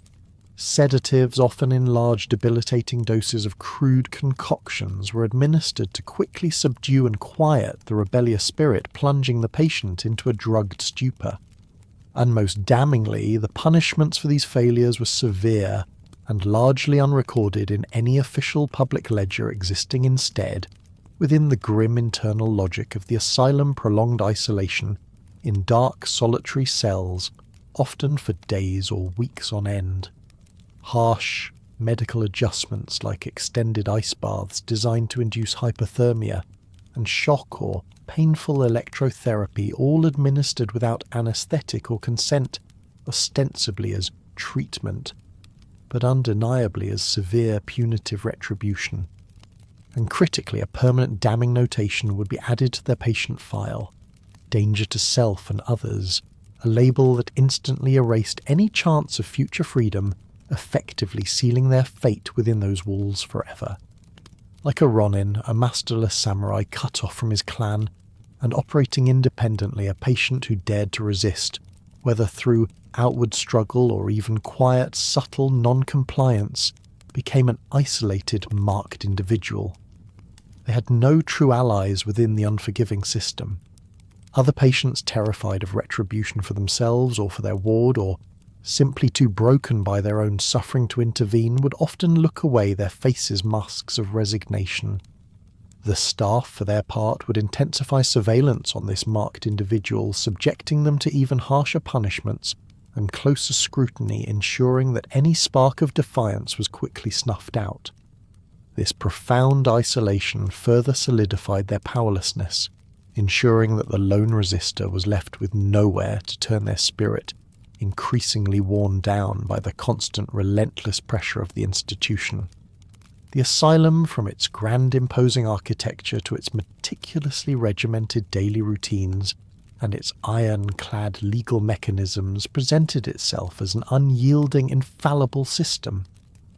It was an entity that had accumulated decades, even a century of operational experience, having seen and crushed every conceivable form of resistance. This institution had in its cold, methodical way perfected the art of breaking human will. This omnipresent, unyielding nature rendered individual acts of defiance utterly futile. You could struggle, you could scream until your throat was raw, you could try to escape with every ounce of your dwindling strength, but the thick walls stood, the iron bars held firm, and the attendants always returned their faces impassive. This consistent, overwhelming force relentlessly reinforced its absolute crushing control, teaching patients through repeated failure and brutal consequence that the system was simply too vast, too powerful, too entrenched to be overcome by individual strength or raw courage. The repeated, consistent failure of all resistance, coupled with immediate and severe consequences, systematically eroded any remaining hope or will to fight. Each failed attempt, each brutal suppression chipped away at the spirit, leading eventually to a chilling, soul-crushing acceptance of one's inescapable fate. You might find yourself ceasing to dream of freedom, ceasing even to contemplate defiance, simply because the pain, the futility, and the inevitable retribution became too overwhelming to bear. Many staff members too, it must be noted, had been broken by the system, witnessing endless cruelty without intervention, and becoming numb, a learned survival mechanism that further isolated patients and solidified the oppressive environment. This left patients with no true advocate, no one to champion their cause or speak for their rights, within the very walls that imprisoned them, starkly revealing how deeply the asylum's existence was shaped by broader societal realities. Beyond the immediate confines of personal suffering, the asylum's very existence was starkly shaped by broader societal realities, particularly the inescapable social hierarchy that dictated one's fixed destiny within Victorian England. You see, Victorian society was not merely stratified. It was rigidly, almost immutably divided into distinct unyielding classes. At the pinnacle were the aristocracy, the landed gentry, and the flourishing upper middle class, basking in their inherited privilege, cultivated decorum and immense wealth. Below them, the burgeoning middle class strived relentlessly for respectability and upward mobility, often by meticulously adhering to every social convention and displaying outward signs of moral rectitude. And beneath both, forming the vast majority, were the often struggling working class and the utterly impoverished poor, whose lives were defined by grueling hardship, precarious employment, and an almost complete lack of agency or social mobility. This pervasive system of societal judgment, ingrained in every interaction, every law, and every institution, predetermined much about an individual's life, and crucially their fate, should they ever encounter the dark, unforgiving side of madness.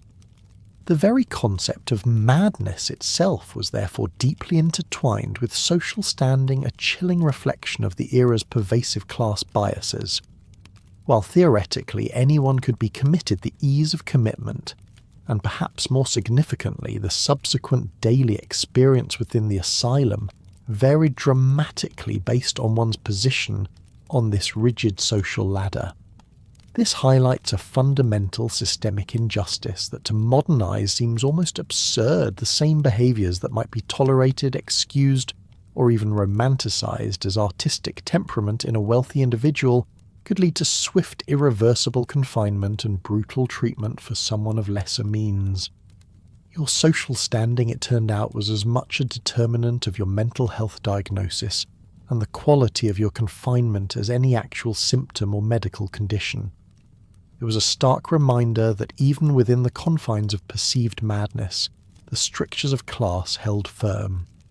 The asylum system explicitly operated a stark two-tiered system, often referred to as the pauper versus private patient dichotomy, a literal manifestation of societal inequality.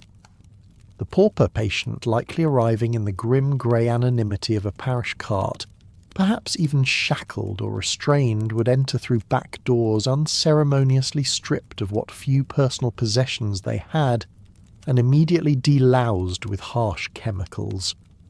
They would then be assigned to cold, often overcrowded, loud and perpetually stained wards, where care was minimal, food was barely palatable as we've discussed, and privacy was a forgotten luxury.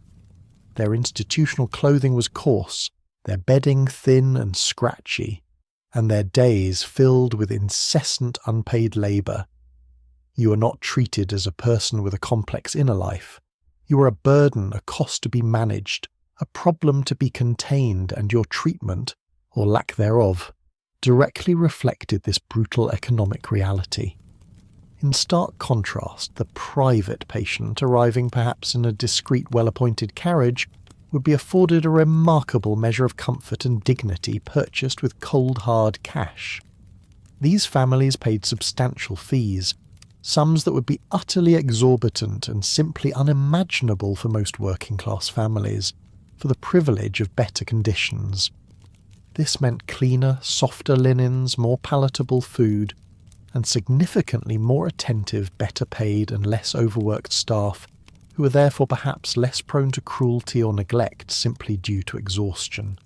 For them, madness could be carefully framed as a tragic illness, a delicate indisposition, or even a romantic melancholia, plausible deniability bought with wealth.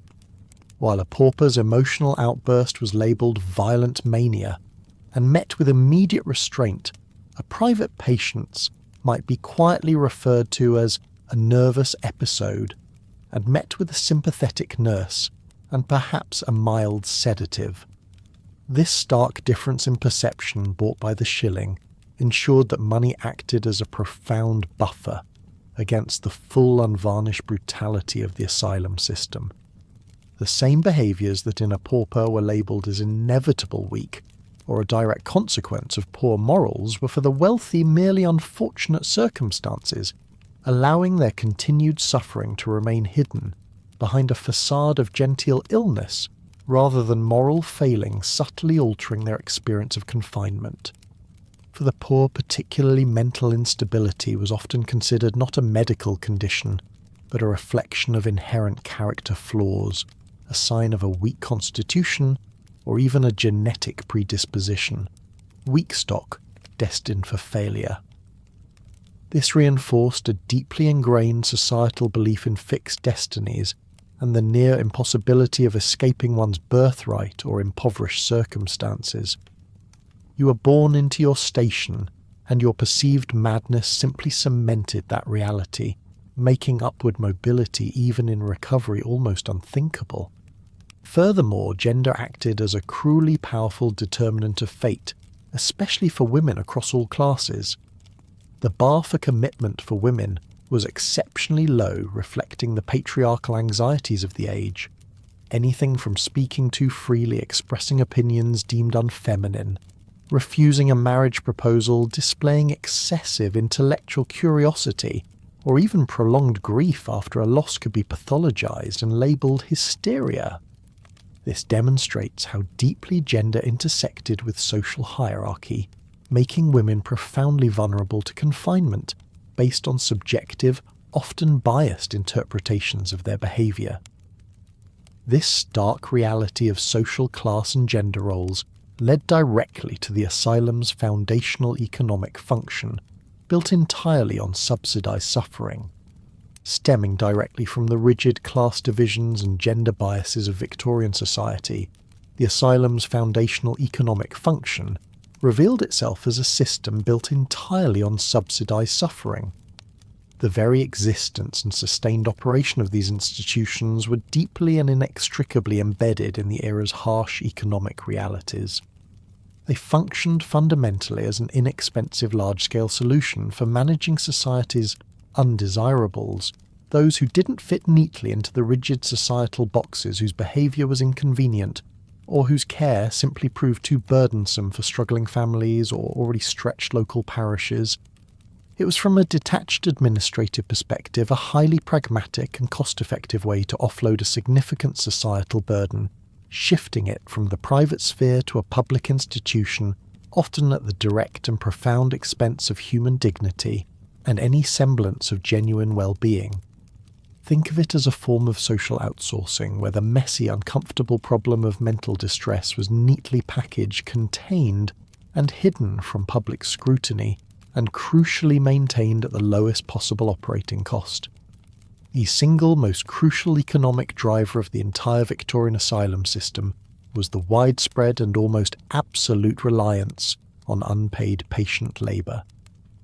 This was not a fringe practice nor a minor contributing factor. It was the very engine that allowed these massive institutions to function. It meant that asylums could operate with remarkably minimal public or private budgets by leveraging their captive population as a free, readily available workforce.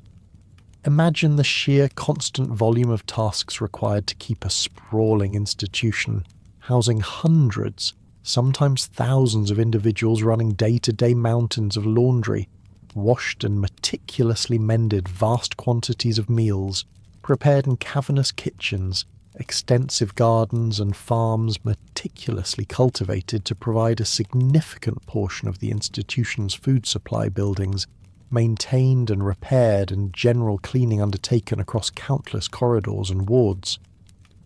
All these essential labour-intensive services were performed without compensation by the patients themselves. This ingenious, albeit profoundly brutal mechanism created a self-perpetuating system of confinement where your very existence, your very toil, directly subsidized your own imprisonment, making you an unwitting, exploited participant in the machinery of your own oppression. Resources within the asylum were perhaps unsurprisingly strictly managed and allocated, based on a patient's payment status, mirroring and reinforcing the stark economic divide of the outside world. This created a profound two-tiered system within the very walls of madness. Private patients, or rather their financially able families, paid substantial fees, sums that would be utterly exorbitant and simply unimaginable for most working-class families, for the privilege of better conditions. This meant cleaner, softer linens, more palatable and varied food, and significantly more attentive, often better paid and crucially less overworked staff who were therefore perhaps less prone to cruelty or neglect, simply due to exhaustion. In stark contrast to paupers, the vast majority of inmates received the absolute bare minimum in terms of care, food and accommodation. Their wards were notoriously overcrowded, their institutional clothing coarse and uncomfortable, and their diet meagre and monotonous. This class-based resource allocation within the asylum walls directly reflected with chilling precision the deep social inequalities that defined Victorian society, demonstrating how money truly was the ultimate currency, dictating the quality of one's confinement even in the realm of perceived mental illness. Asylum superintendents, those powerful figures we discussed earlier, held immense sway over the daily operations and their careers. Their professional reputations and the public perception of their institutions often hinged on maintaining a fiscally responsible and outwardly efficient operation. This often meant prioritising balanced books and low operating costs above all else, frequently at the expense of patient care. This inevitably led to underpaid and often undertrained staff, creating a cycle of resentment, burnout and neglect amongst those directly responsible for patient welfare. Facilities themselves were frequently dilapidated, with necessary repairs postponed and crucial improvements neglected in favour of stringent cost-cutting measures. The systematic exploitation of patient labour was not just a side benefit. It was absolutely essential to maintaining outward appearances for donors' local authorities and distant oversight boards, who were likely more impressed by a low operating budget than by genuine therapeutic progress or the human dignity of the confined. This chilling direct correlation between aggressive cost-cutting measures and the deepening suffering of patients was often overlooked, rationalised, or deliberately ignored, hidden behind a facade of responsible management and fiscal prudence. Just as rice-koku determined status, wealth and power in feudal Japan, acting as the fundamental measure of a domain's prosperity in the Victorian Asylum, money was the ultimate inescapable currency. It profoundly dictated the quality of one's confinement, whether you endured shared, squalid conditions in a crowded ward, or enjoyed a quieter, more private room with perhaps a window that offered a glimpse of the sky. It determined the extent and nature of treatment, whether you received crude punitive interventions like cold baths and restraints, or slightly more refined, if still ineffective, forms of care like tranquilizing tonics and quiet walks. And perhaps most critically, it significantly influenced the likelihood of release. A private patient might have family members with the financial means and social standing to advocate persistently for their return, or perhaps even to bribe officials. A pauper with no one to pay for their upkeep or demand their release could easily be forgotten, abandoned to a life of indefinite, almost certainly permanent confinement. This economic imperative profoundly shaped the daily struggle for survival and any semblance of dignity, revealing the constant external pressures exerted by broader societal ills upon the asylum system itself.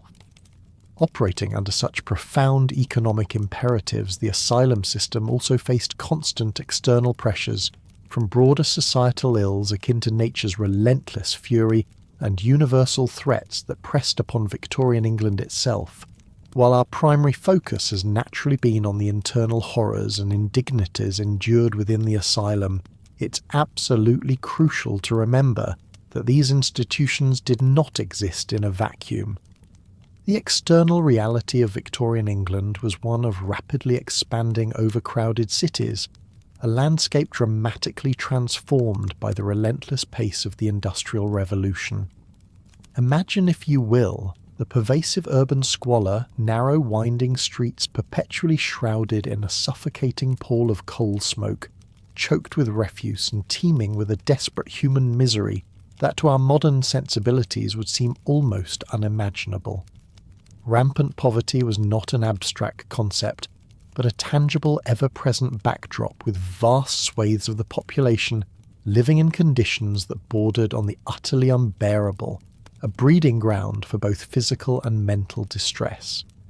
Abysmal sanitation, particularly in the sprawling, hastily built industrial centres and burgeoning urban slums, constituted a truly universal threat that spared very few. Open sewers ran alongside crowded tenements.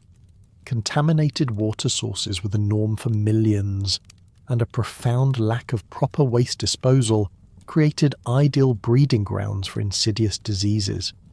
This environment led to recurrent and devastating public health crises, with epidemics of cholera, typhoid, smallpox and tuberculosis sweeping through the populations with frightening regularity and often terrifying speed.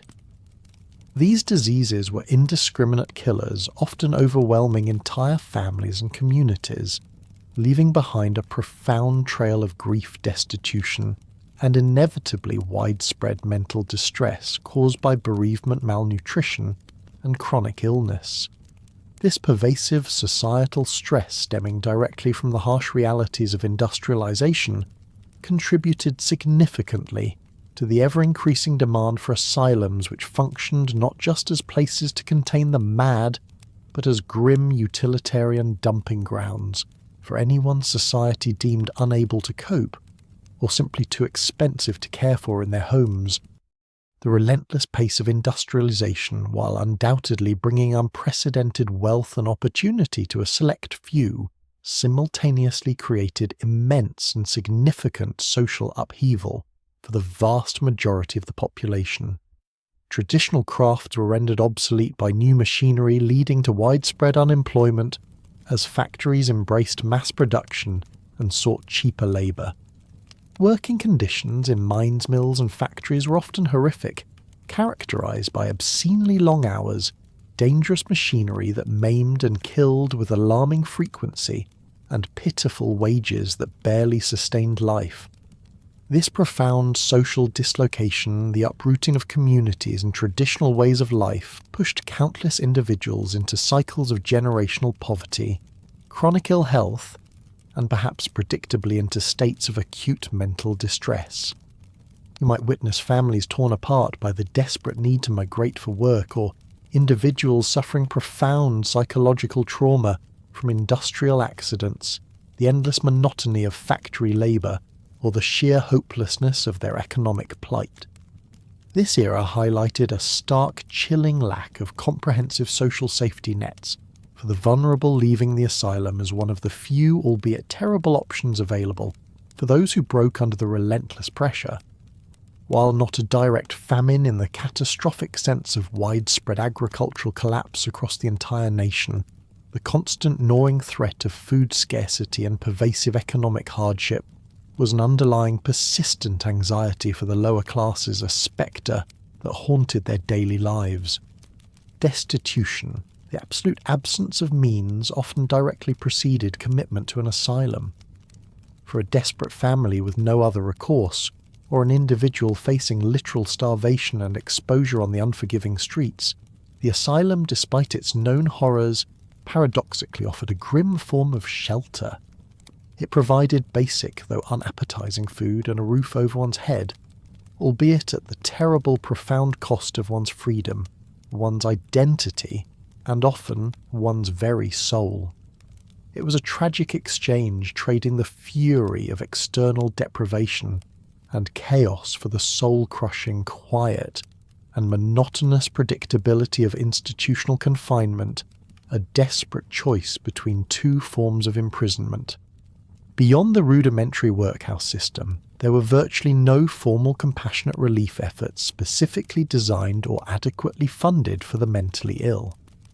Asylums were the default and often the sole institutional solution provided by the state or charitable organisations. This singular focus emphasised containment and permanent removal from society, rather than any genuine desire for rehabilitation, community-based support or reintegration.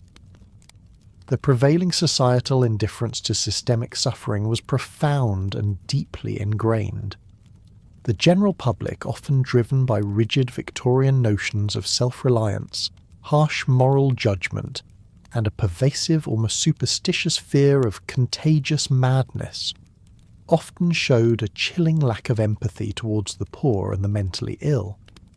Their plight was frequently seen as a personal failing, a moral weakness, or a deserved consequence of their own choices, rather than a profound societal problem requiring collective compassion and robust public health interventions. For some patients, and this is where the irony becomes truly bleak, the asylum, despite its manifold horrors, its dehumanization and its relentless assault on the spirit, paradoxically offered a predictable, albeit cruel, escape from the relentless fury of life outside. The external world was a cacophony of economic uncertainties, unpredictable illnesses, sudden job losses, and overwhelming cruelties that could strike at any moment. Within the asylum, life was horrifyingly monotonous, utterly devoid of joy, but it was predictable. There was a roof over your head, food however unappetizing, and a grim, inescapable routine. It was a tragic exchange, trading one prison for another, but for some, the cold, stark predictability of confinement was preferable to the chaotic, unpredictable cruelty of unfettered existence outside. This profound exchange set the stage for the asylum's ultimate purpose: the systematic erosion of social connections, personal expression, and one's very identity. Having glimpsed the terrifying exchange where predictability eclipsed true freedom, one grasps the asylum's ultimate purpose, the systematic erosion of social connections, personal expression, and one's very identity, a stark testament to how the inner world simply could not survive.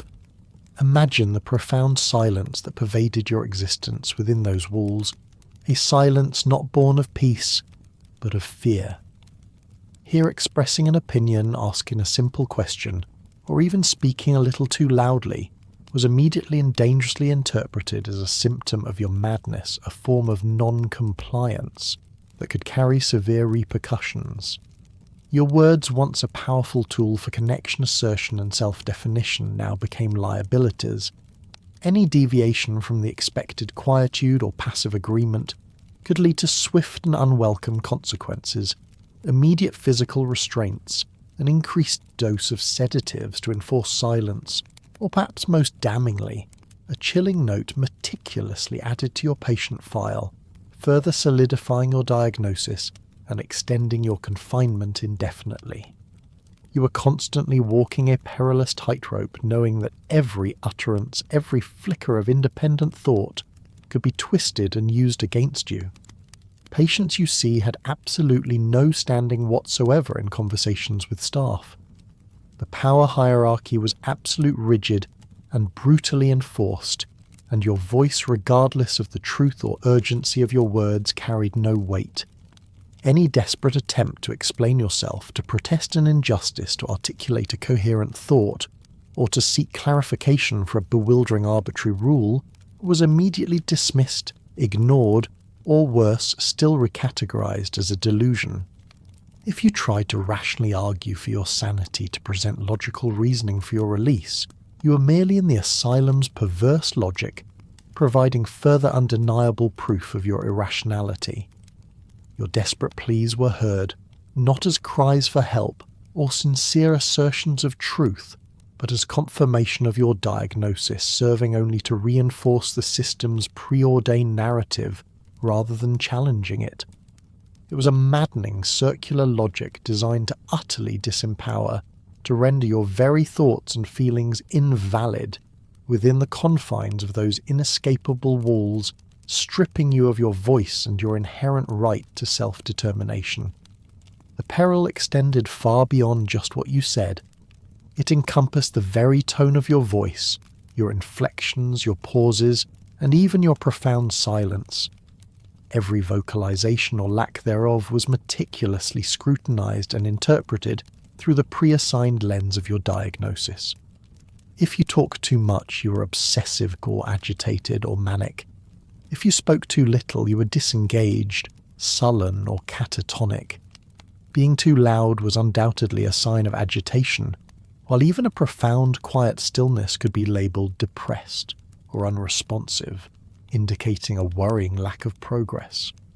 This created an impossible tightrope walk of forced composure where any natural human variation in expression, any authentic emotional response was immediately pathologized and used as evidence against you. You learned quickly and painfully to become an automaton, to meticulously modulate your voice, your expressions, your very breathing, to present a constant performance of sanity that prioritized quietude and passive agreement over genuine, authentic expression, a daily masquerade for the elusive promise of peace.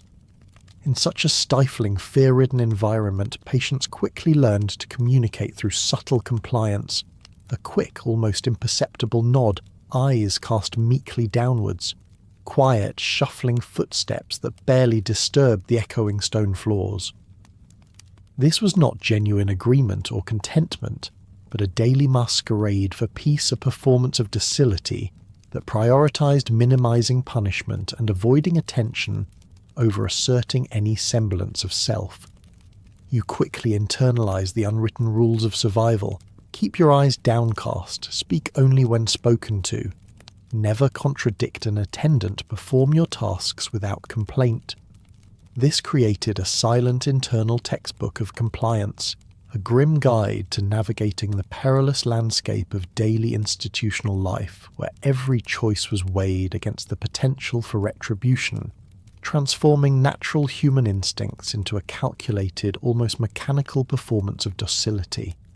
Over time, with constant suppression, relentless scrutiny, and a profound lack of genuine empathetic human interaction, patients often tragically lost the ability or even the desire to communicate verbally.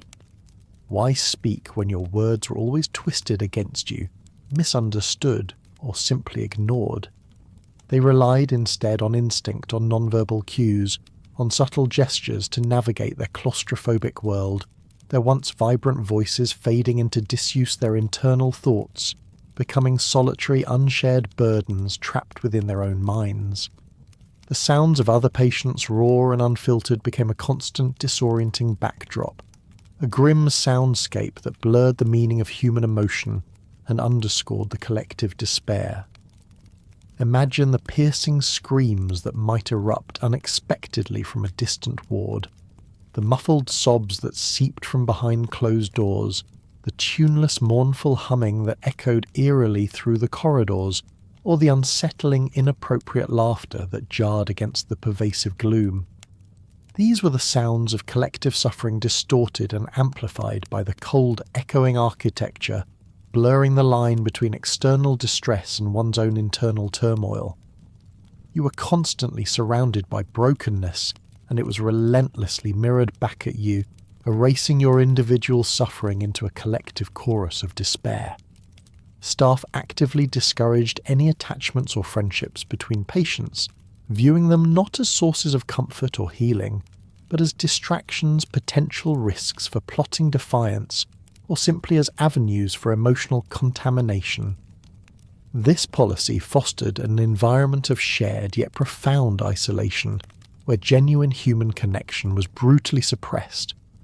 You might long desperately for a sympathetic ear, a shared glance of understanding, a comforting touch, but such connections were forbidden, leading to severe punishment if discovered.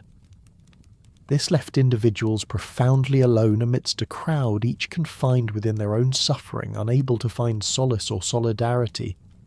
This enforced isolation made the constant calculated performance of sanity all the more crucial, extending to every facet of daily life from meticulously prescribed routines to mandatory labour, and even the chilling ritual of forced gratitude, transforming human interaction into a chilling theatre of forced compliance. Stemming directly from the profound isolation and suppressed connection, the chilling theatre of forced compliance extended its pervasive influence to every single cultural discipline within the asylum walls, making the forced theatrics of sanity an inescapable and soul-crushing part of daily existence. The asylum's highly regimented daily schedule, far from being a path to genuine recovery or self-improvement, was in truth primarily a sophisticated tool of control. It was a ceaseless, monotonous performance of absolute obedience, orchestrated for the staff's benefit and the institution's public image. Imagine waking each morning to the sharp, insistent jangling of keys, the metallic clang, announcing the precise, unvarying start of another identical day. From that jarring moment at dawn when the heavy dormitory doors were unlocked, until the early locked doors at dusk, every single minute of your existence was meticulously dictated, preordained, and utterly controlled. Consider the meticulous details: meals served at precisely fixed times, enforced silence strictly maintained in the vast echoing dining halls, rigidly linear movement dictated in the cold, endless corridors, and specific, unyielding sitting periods imposed in the day rooms. Every one of these routines was meticulously designed not for your comfort or well-being, but to systematically break spontaneous behaviour, to eradicate any flicker of independent action, and to reinforce external control over every minute of an inmate's day.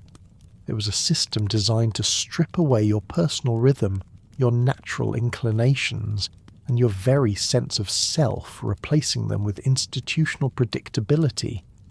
The rigid, unswerving adherence to these mundane, mind-numbing routines was meticulously measured by staff as tangible progress. You see, in the asylum's perverse lexicon, you weren't getting genuinely better, in a way that might lead to your release. You were simply becoming more compliant, more predictable, more manageable.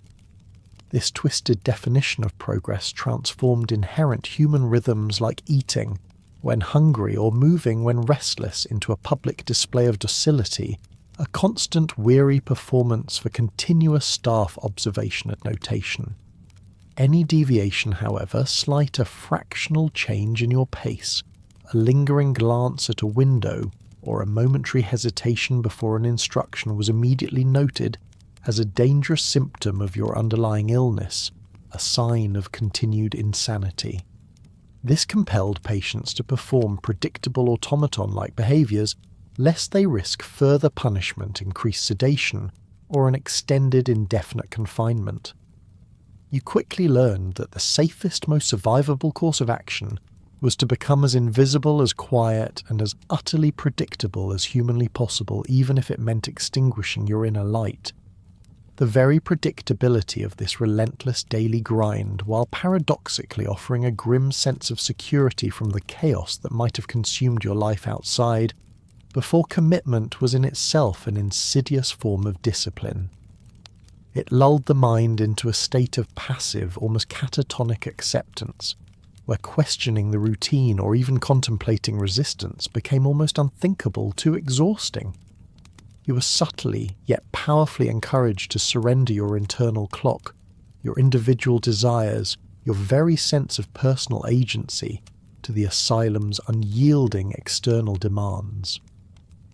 Patients learned to anticipate the jangling bells that mark the passage of time, the heavy footsteps of attendants on the stone floors, the barked commands that punctuated the quiet, and to move in perfect dehumanizing concert with the institutional rhythm performing a chilling silent ballet of broken wills. This public performance of following mundane rules, from waiting patiently for your meagre portion of thin porridge to marching in single file to a communal activity, was absolutely critical to the asylum's perceived success, serving to demonstrate its formidable capacity to bring order to disorder, and thus justify its continued existence and budget to external observers and the wary public. The ritual of forced labour was another profound, physically exhausting act of submission, woven inextricably into the daily fabric of institutional life. Mandatory unpaid labour, whether it was scrubbing endless miles of floors until your hands bled and your knees ached, enduring relentless laundry shifts in hot, steamy, oppressive rooms, or engaging in back-breaking gardening and farm work under the relentless sun, was framed by the administration as moral occupation or building character. But in grim reality, it was a brutal, physically exhausting performance of submission and compliance, designed to break the body and subsequently the spirit. Imagine the profound indignity of meticulously weeding vast overgrown gardens, or endlessly polishing tarnished brass doorknobs, not for any personal enjoyment, skill development, or tangible benefit, but under constant unblinking surveillance, with the meagre fruits of your labour benefiting only the institution itself and its staff, never yourself the patient. This enforced physical exertion aimed relentlessly to drain the body, making the mind too weary, too exhausted and too dulled for any form of resistance, independent thought, or even introspection. The goal was to achieve a compliant, utterly exhausted state, which was then conveniently perceived by the staff as therapeutic calm and genuine progress. The repetitive, thankless nature of the work, often done in profound, enforced silence, became a grim daily ritual of self-erasure, where the patient's individual identity was completely subsumed by the mindless task at hand. Your inherent human value was systematically reduced to your sheer physical utility, an ironic echo of the very industrial conditions and societal pressures that might have contributed to your breakdown in the first place. Praise for industriousness or diligence offered sparingly and with an air of condescension, was an insidious form of psychological manipulation, rewarding the performance of servitude and encouraging patients to internalize their own exploitation as a twisted path to recovery or potential release. The glaring absence of payment for their arduous labour underscored the patient's profound lack of worth and autonomy, transforming productive work into a public display of absolute helplessness, a core crushing part of their imposed identity as a ward of the asylum. Even building new asylum wings brick by the patients themselves was a profound, cruel performance, compelling them to construct the very instruments of their own and others' future confinement, driving them further into the enforced theatricality of gratitude. Building upon the chilling theatricality of forced gratitude which permeated every aspect of daily existence, another pervasive cultural discipline became evident: the meticulous conditioning of patients to exhibit outward signs of humility, even after enduring the most brutal indignities. This was not a subtle expectation. It was a rigorous, enforced politeness that transformed nearly every interaction into a carefully orchestrated pantomime of grateful submission. Imagine, for instance, the profound indignity of nodding, meekly, keeping your eyes downcast and offering a murmured "thank you" after a humiliating communal bath where your privacy and inherent dignity were utterly stripped away, leaving you feeling exposed and vulnerable. Or perhaps after a painful therapy session, where crude instruments inflicted physical pain under the guise of medical intervention, or even after a sharp, unprovoked scolding from an attendant, regardless of the profound internal feelings of anger, fear, despair, or raw injustice that churned within your tormented spirit. This relentless, demanding performance of gratefulness was meticulously monitored by staff as a key indicator of progress and compliance. It subtly yet powerfully taught patients that their very physical and psychological survival depended entirely on suppressing genuine emotion and adopting a false obedient demeanour.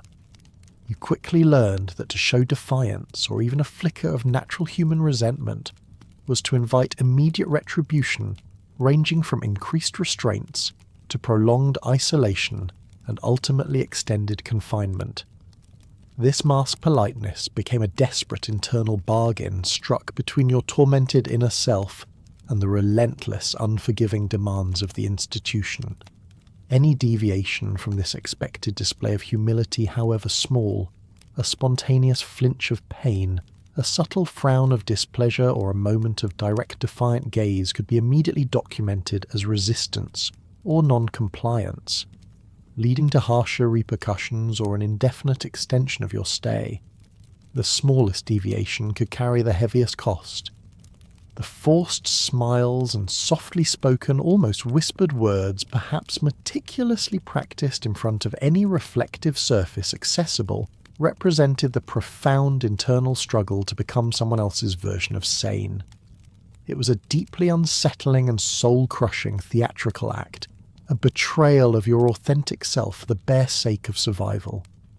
You might quietly observe other patients, once vibrant and expressive individuals, now hollow-eyed and meek, offering automatic thanks for some meagre offering, their voices devoid of true emotion, their faces blank. This was the ultimate chilling lesson absorbed by every inmate. Your external demeanour mattered more than your internal state and rigid conformity. Even if it meant extinguishing your inner light was the only currency accepted for a moment of peace. When visitors or inspectors, those rare, fleeting glimpses of the outside world, came to the asylum, they were often treated to this carefully curated performance. They would see seemingly orderly and grateful patients quietly going about their prescribed tasks, offering polite acknowledgements and muted smiles. This meticulously managed spectacle served a crucial purpose to reinforce the illusion of compassionate care and effective treatment to the unsuspecting outside world. It allowed the asylum to project an image of success and humanitarianism, justifying its continued existence and budget to external observers who who rarely looked beyond the carefully constructed facade masking its true brutal realities and the systematic dehumanization occurring behind the scenes. The institution in its perverse way used the very brokenness and fear it inflicted upon its inmates to maintain its public reputation. This pervasive cultural discipline profoundly eroded the patient's intrinsic sense of self-worth. It taught them through relentless reinforcement that their only value lay in their ability to perform docility and deference, even when experiencing profound indignity and the systematic destruction of their spirit. You were not valued for your thoughts, your feelings, your unique personality, or your past achievements, but for your capacity to disappear to become a quiet, agreeable shadow of a human being utterly subservient. This relentless suppression of genuine emotion and individual expression extended its influence to the very understanding of mental illness within the era where spiritual frameworks and superstition often blurred the lines, casting madness not as an ailment, but as a profound moral failing. Victorian medicine, despite its burgeoning scientific ambitions, often tragically blurred the lines between genuine mental illness, mere social nonconformity, and what was perceived as a moral failing. This dangerous conflation led to bizarre, often cruel diagnoses that sound almost comical to modern ears if not for their devastating lifelong consequences. Hysteria. A diagnosis almost exclusively applied to women was attributed to a wandering womb and used to explain everything from anxiety and depression to more challenging behaviours like outspokenness, ambition, or even a simple lack of domestic enthusiasm. Melancholia was often viewed not just as a medical condition, but as a fundamental weakness of character, a lack of moral fortitude or spiritual backbone. And perhaps most disturbingly, masturbation was frequently diagnosed as a brain-melting degenerative disease, perversion believed to lead directly to insanity and physical decay. These were not merely medical errors born of ignorance. They were chilling reflections of a deeply flawed moral landscape that profoundly influenced the diagnosis and consequently the brutal, often invasive, treatments inflicted upon individuals, reinforcing the pervasive societal belief that madness was a stain to be scrubbed out, a blemish on the moral fabric of society, and indeed a matter for moralistic intervention. Driven by the pervasive societal belief that madness was a moral stain to be scrubbed out, a blemish on the moral fabric of society, the asylum embraced further moralistic interventions, often deceptively disguised as spiritual care. Within its confines, religion was wielded not as a source of genuine spiritual solace or a path to healing, but as a chilling, omnipresent tool of control and moral rectification. Chapel visits and group prayer, though superficially appearing as compassionate care to external observers, were largely encouraged and often mandated for repentance. The underlying message hammered home through sermons and daily routines was terrifyingly clear. Your madness was frequently framed not as an illness requiring medical attention, but as a sin, perhaps, pride, sloth, an unseemly lack of gratitude, or simply the inability to smile on command that required moral cleansing and absolute submission to a higher punitive authority. You were in essence being punished for your perceived spiritual failings, compelled to seek redemption for an affliction that was in truth a complex medical, psychological, or social condition. The very act of praying, meant to be a private communion with the divine, became another performative act meticulously monitored for compliance, rather than genuine devotion, stripping it of any true solace. Patients were subtly or sometimes overtly and brutally reminded that God watches too, extending the pervasive sense of inescapable surveillance beyond the human staff to an omnipresent, all-seeing and deeply punitive divine authority. This constant reminder heightened the psychological pressure, making escape from scrutiny, even in your own thoughts, seem utterly impossible. It compounded the feeling of guilt and shame regardless of your actual culpability for your condition. This chilling melding of rigid religious morality with strict institutional control created a deeply oppressive environment where internal struggle was not only misunderstood, but often condemned as spiritual weakness or a sign of an unrepentant soul, further eroding your sense of self and your fundamental right to internal privacy. You were truly alone with even your thoughts scrutinized by an unseen celestial eye.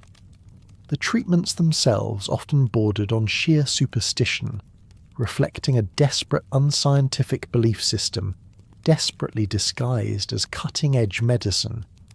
Imagine practices like systematic bloodletting with leeches applied to draw out bad humours, or bad blood, a tragically persistent medieval concept that clung stubbornly to Victorian medical practice, illustrating the profound lack of genuine medical understanding of the brain and its ailments. Or the crude, terrifying electroshock therapy designed not for precise neurological intervention, but to brutally reset the brain through uncontrolled, agonizing jolts of electricity, often administered without any form of anesthesia or pain relief, leaving patients traumatized and broken.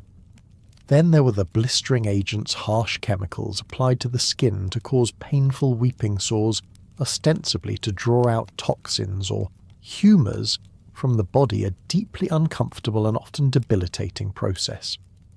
These were not therapies based on empirical evidence or scientific understanding, but desperate, often sadistic attempts to control behaviour through sheer physical torment masquerading as scientific endeavour. They were rooted in a fundamental misunderstanding of the human mind, reflecting a reliance on archaic beliefs, moralistic judgments, and the persistent societal fear of the unknown and the uncontrollable. The medical certificate declaring one of unsound mind carried profound moral weight far beyond its immediate clinical implications. It implied a fundamental flaw in character, a deep-seated moral failing that in the eyes of Victorian society justified the absolute loss of all rights and autonomy. This powerful legal declaration cemented your position as a social outcast, effectively stripping you of your personhood, your legal standing, and your social identity. It was in many ways a societal death sentence, allowing your family and community to forget you, to erase you from their narratives, leaving you to fade into obscurity and permanent sequestration behind the asylum walls. This tragic interplay of a rigid moral framework and nascent, often flawed medical practice create a legal and social mechanism that not only facilitated confinement, but also morally justified the profound indignities and systematic suffering inflicted upon patients. The Victorian obsession with sexual purity and rigid gender roles led to particularly horrifying diagnoses and brutal treatment of actions deemed morally transgressing, like masturbation. This natural act was linked directly to insanity, seen as a brain-melting, degenerative disease demonstrating the era's deeply flawed moral judgments, profoundly influencing medical practice and individual suffering. This was not just a medical error. It was a moral crusade resulting in cruel, invasive procedures like clitoridectomies for women believed to cure female nymphomania or hysteria, and painful cauterizations or even castrations for men, all based on a false premise that links sexual activity to mental decay. These procedures, carried out in the name of curing madness, were deeply invasive, traumatic, and often mutilating, further reinforcing the moralistic and punitive nature of asylum care. These grim realities of moral judgment and control extended inexorably to the very concepts of love marriage and family life, reshaping and often severing these crucial human bonds. In this grim landscape where moral judgment and institutional control extended inexorably to the very concepts of love marriage and family life, these crucial human bonds were systematically reshaped and often brutally severed. For many, particularly women, marriage in Victorian society was often less about romantic love and more about a pragmatic alliance, a social and economic contract.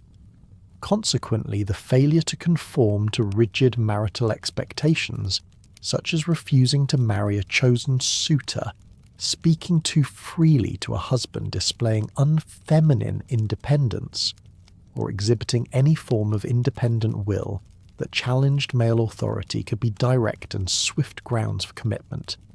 Your non-compliance with deeply ingrained patriarchal norms could quite literally seal your fate, revealing how deeply personal relationships were governed and constrained by the era's oppressive social codes, leaving little room for individual desires or true emotional connection. For women once committed to the asylum, any semblance of agency in their relationships vanished entirely. Their children, if they had any, were often taken from them, disappearing into the care of distant relatives, or even into the impersonal confines of orphanages, their cries for their mothers unheard or dismissed as mere symptoms of their illness. You might mourn your lost children in silence, your grief a private torment that no one acknowledged or sought to alleviate. Crucially, their husbands' signatures or those of fathers or brothers were often sufficient for their confinement, requiring little more than a perfunctory medical certificate to seal their fate. Their words, regardless of their truth, their sanity or their emotional depth, carried no legal weight in a system explicitly designed, operated and dominated by men. You could protest your innocence, your sanity, your longing for your family, but your voice would be drowned out by the legal authority of your male relatives, leaving you utterly powerless in a system that offered no recourse, no avenue for justice, and no hope of reunion. Romantic love, with its inherent passion, its unique intimacy, and its celebration of individuality, was brutally extinguished within the asylum walls, relegated strictly to the pages of sentimental fiction. Relationships between patients, any flicker of tenderness, affection or mutual understanding were actively discouraged, and if discovered, met with severe punishment.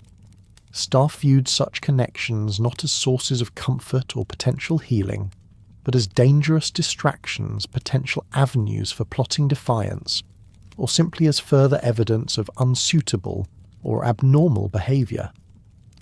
Any same-sex affection particularly was condemned as deviant and met with even harsher retribution, reflecting the era's profound moralistic prejudices and fear of anything that challenged strict gender norms.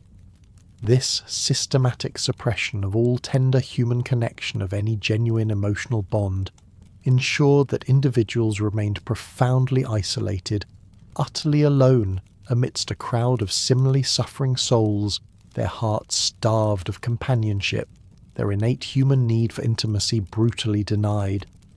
For women in particular, their therapy often involved the soul-crushing brutality of forced domesticity. This was not a gentle rehabilitative reintroduction to household chores. It was endless back-breaking labour mountains of laundry, to be scrubbed and wrung never-ending piles of mending and darning, and the relentless cleaning of vast cold spaces, all performed in a manner that grotesquely simulated a respectable household. But it was a simulation utterly stripped away of any joy, autonomy, or personal satisfaction from these roles. You were trapped in a performative servitude, endlessly scrubbing floors until your knees ached and bled, or meticulously mending torn garments, embodying the Victorian ideal of womanhood in its most dehumanizing, exploitative form, with no purpose beyond the institution's utilitarian needs and the demonstration of your compliance. Any perceived transgression against Victorian marital or familial norms, perhaps postpartum depression lasting too long and disrupting household order, an unfounded accusation of infidelity, or simply being a social inconvenience too difficult for a family to manage, could lead to immediate confinement and the permanent severing of family ties.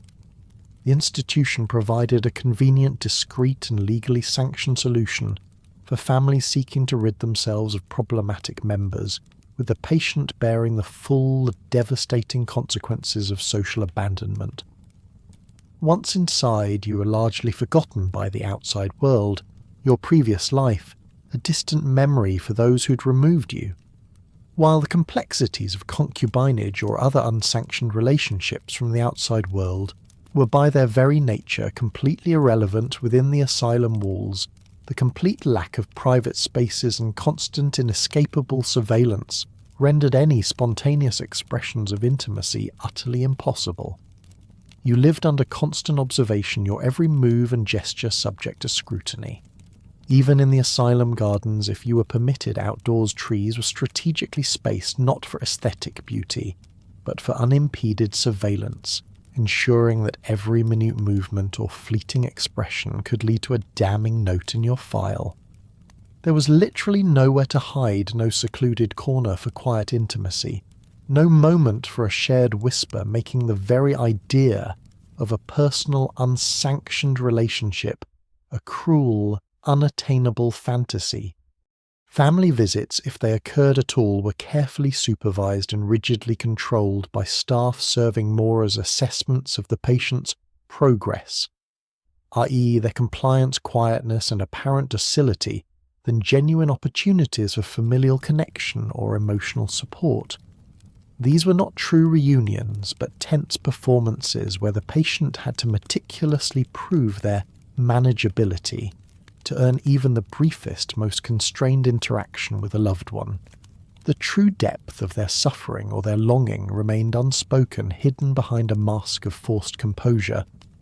The profound indignity of an existence stripped of personal connection culminated in the ultimate weight of individual erosion, a quiet demise of the soul where clan identity or indeed any personal identity simply ceased to exist. Within the asylum, individualism was not merely suppressed, it was systematically, relentlessly erased. Names were replaced by numbers or impersonal labels. Patient Williams, Miss Carter, 34. Transforming unique individuals into anonymous, interchangeable units, stripped of their unique history. The institution became the patient's sole source of identity and reputation.